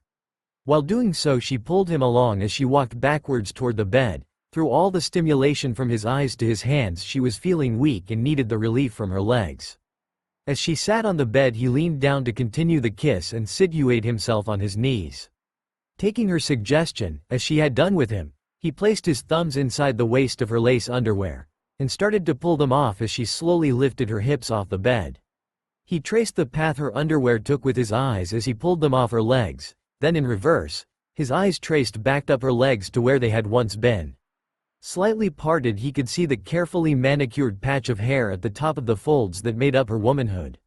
She was wet with invitation by the sheen he saw there. He moved his way up to capture her mouth and she led him further up the bed. Maintaining his position between her legs as she laid her head on the pillow, he was trying to be careful not to put all his weight on her for fear of crushing the flower that was underneath him. He dipped his head to hers to capture her mouth with a kiss that told her his heart would forever be in her hands. His chest pressed lightly against her aching ass, and sensitive played against his skin, sending her through small spasms of pleasure. He broke the kiss and she looked up at him. She thought it was the cutest thing she had ever seen with the uncertainty on his face. He was having a hard time finding the words, but she knew what he wanted to ask. She nodded to him and wrapped her arms around his neck, pulling him down for another kiss while lifting her hips to press against him. As in unison he pressed against her and he slowly started to enter. There was a great amount of pressure as he slowly moved and she could feel her body adjusting for the sheer size of his hard erection even though it was gripping him tight. Small waves of pleasure she never thought possible coursed through her body. He then stopped and she looked up at him. She felt within herself the unusual sensation of pressure with a slight amount of pain. It was now or never and she would never give up on the feeling she had for her Naruto. "Make it fast, and then don't move," she said in a little more than a whisper. As in direct response he pushed against her hard, tearing her hymen, pushing deep into her. The pain was sharp as he filled her and tears poured from her eyes while they clamped shut. They were tears of happiness to her as she gave her innocence to him. Her eyes slowly opened as the pain subsided and her body adjusted. Her breath was taken away as she saw the caring and concern etched on his face. She reached up and brought his head to hers to kiss it away. As she did he moved and she moaned in his mouth at the pleasure he was making her feel. Her hips bucked against his like they had a mind of their own, wanting to feel more of him. Through the kiss of her soft lips and the enthusiasm she was showing him, he slowly started to move again. The feel of her wrapped so tightly around him was making him lose control of his own body. As they deepened the kiss and he built up speed and rhythm, she placed her hands around his back. The faster and harder Naruto pushed into Hinata, the more she began to dig her fingers into his shoulder blades. The sounds that escaped with her intoxicating voice drove his animalistic desires further. He moved more as her demand for his body could be heard through gasps. The pleasure she was giving him was as much from her sounds as it was from her tightness around his throbbing manhood. This had to be a dream, he was thinking to himself. There was no possibility that he could feel this way in his entire life. Wave after wave of pleasure was sweeping through her body as he increased his pace. He was pushing deep within her, filling her, an emptiness she never knew was there. Her body was not hers, it moved and bucked with its own desire. She was a prisoner to the pleasure, even the gasps of pleasure coming from her was not of her control. She was reaching the edge of a cliff she knew she could not stop going over. The ebb and flow of the movements of their bodies worked in tandem to drive each other out of their minds. The growls that came from him let her know he was enjoying the way she made him feel, as much as she was feeling from his. They were coming to their climax and she was having a hard time holding it back for fear of shattering her mind. The only thing that escaped her now was her voice calling his name and chanting her love for him. Naruto was done for, he was lost in his desire and love for the woman that lay beneath him. He was driving himself insane with each movement. The closer he reached to his limit, the faster he moved, the deeper he reached. He could hear Hinata call his name, declaring her love for him. He looked down at her and nearly lost it at the sight of her. The goddess beneath him then screamed out his name in what he thought was the most beautiful sound he had ever heard. Her body began to shudder and tighten even more around him, and he knew his doom was near. At once she pulled him closer to her as she wrote out her pleasure, causing him to release the pressure that she created in him. He released inside of her and slowed down due to exhaustion. He stayed there for a moment looking into her pale lavender eyes with tears in his own, that someone could make him as happy as she had. Slowly he removed himself and started to lie on his side, taking her with him so he could stay lost in her gaze. Neither talked for what seemed like minutes until he placed his hand on the side of her face. He told her, "I love you." It was the only thing he could think to say, Nothing in his vocabulary could convey the feelings that washed over him as he held his princess in his arms.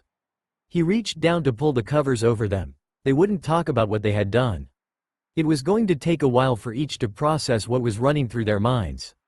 They laid there and kissed each other over and over, just looking at each other, content with life in the world they felt they created that didn't exist outside of their room. They fell asleep just staring into each other's eyes, knowing that the only way their life would ever remain happy was to be in it together. As the first morning light started to make its way through the window, Naruto was waking up.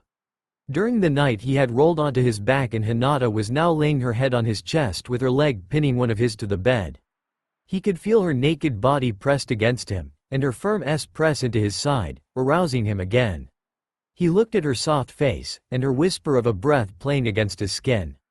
Not wanting to disturb her, he slowly made his way out of bed to allow her to sleep a little more. He wanted to surprise her, so he got dressed and left the room. After a short while he returned with a small bag and saw the woman of his dreams still lay in bed fast asleep. They had to get going soon, so he decided to wake her, but in the best way he could think of. Naruto walked up to her as quietly as possible and leaned in behind her. He kissed the small of her neck with a slight scrape of his teeth, getting the response he wanted. Hinata's eyes popped open at the feeling, and with a smile she turned to face him, pulling him in for a deep kiss. They separated and Naruto walked to the table to get the surprise while Hinata sat up and wrapped the sheet around her. He brought her the bag and sat on the bed while she searched for the contents. Her eyes grew wide at the sight of her favorite treat in the bottom. He was being so sweet to her, and to her the world was perfect. As they sat there on the bed, they were slowly bringing themselves back to reality. They talked about the plans for today, but Naruto still wouldn't say what his plans were for getting out to the island. After her breakfast in bed, Hinata got cleaned up and dressed. They packed up their things and made their way to the outside of town down by the water. Hinata looked at him with bewilderment. "We cannot swim across to the island, Naruto."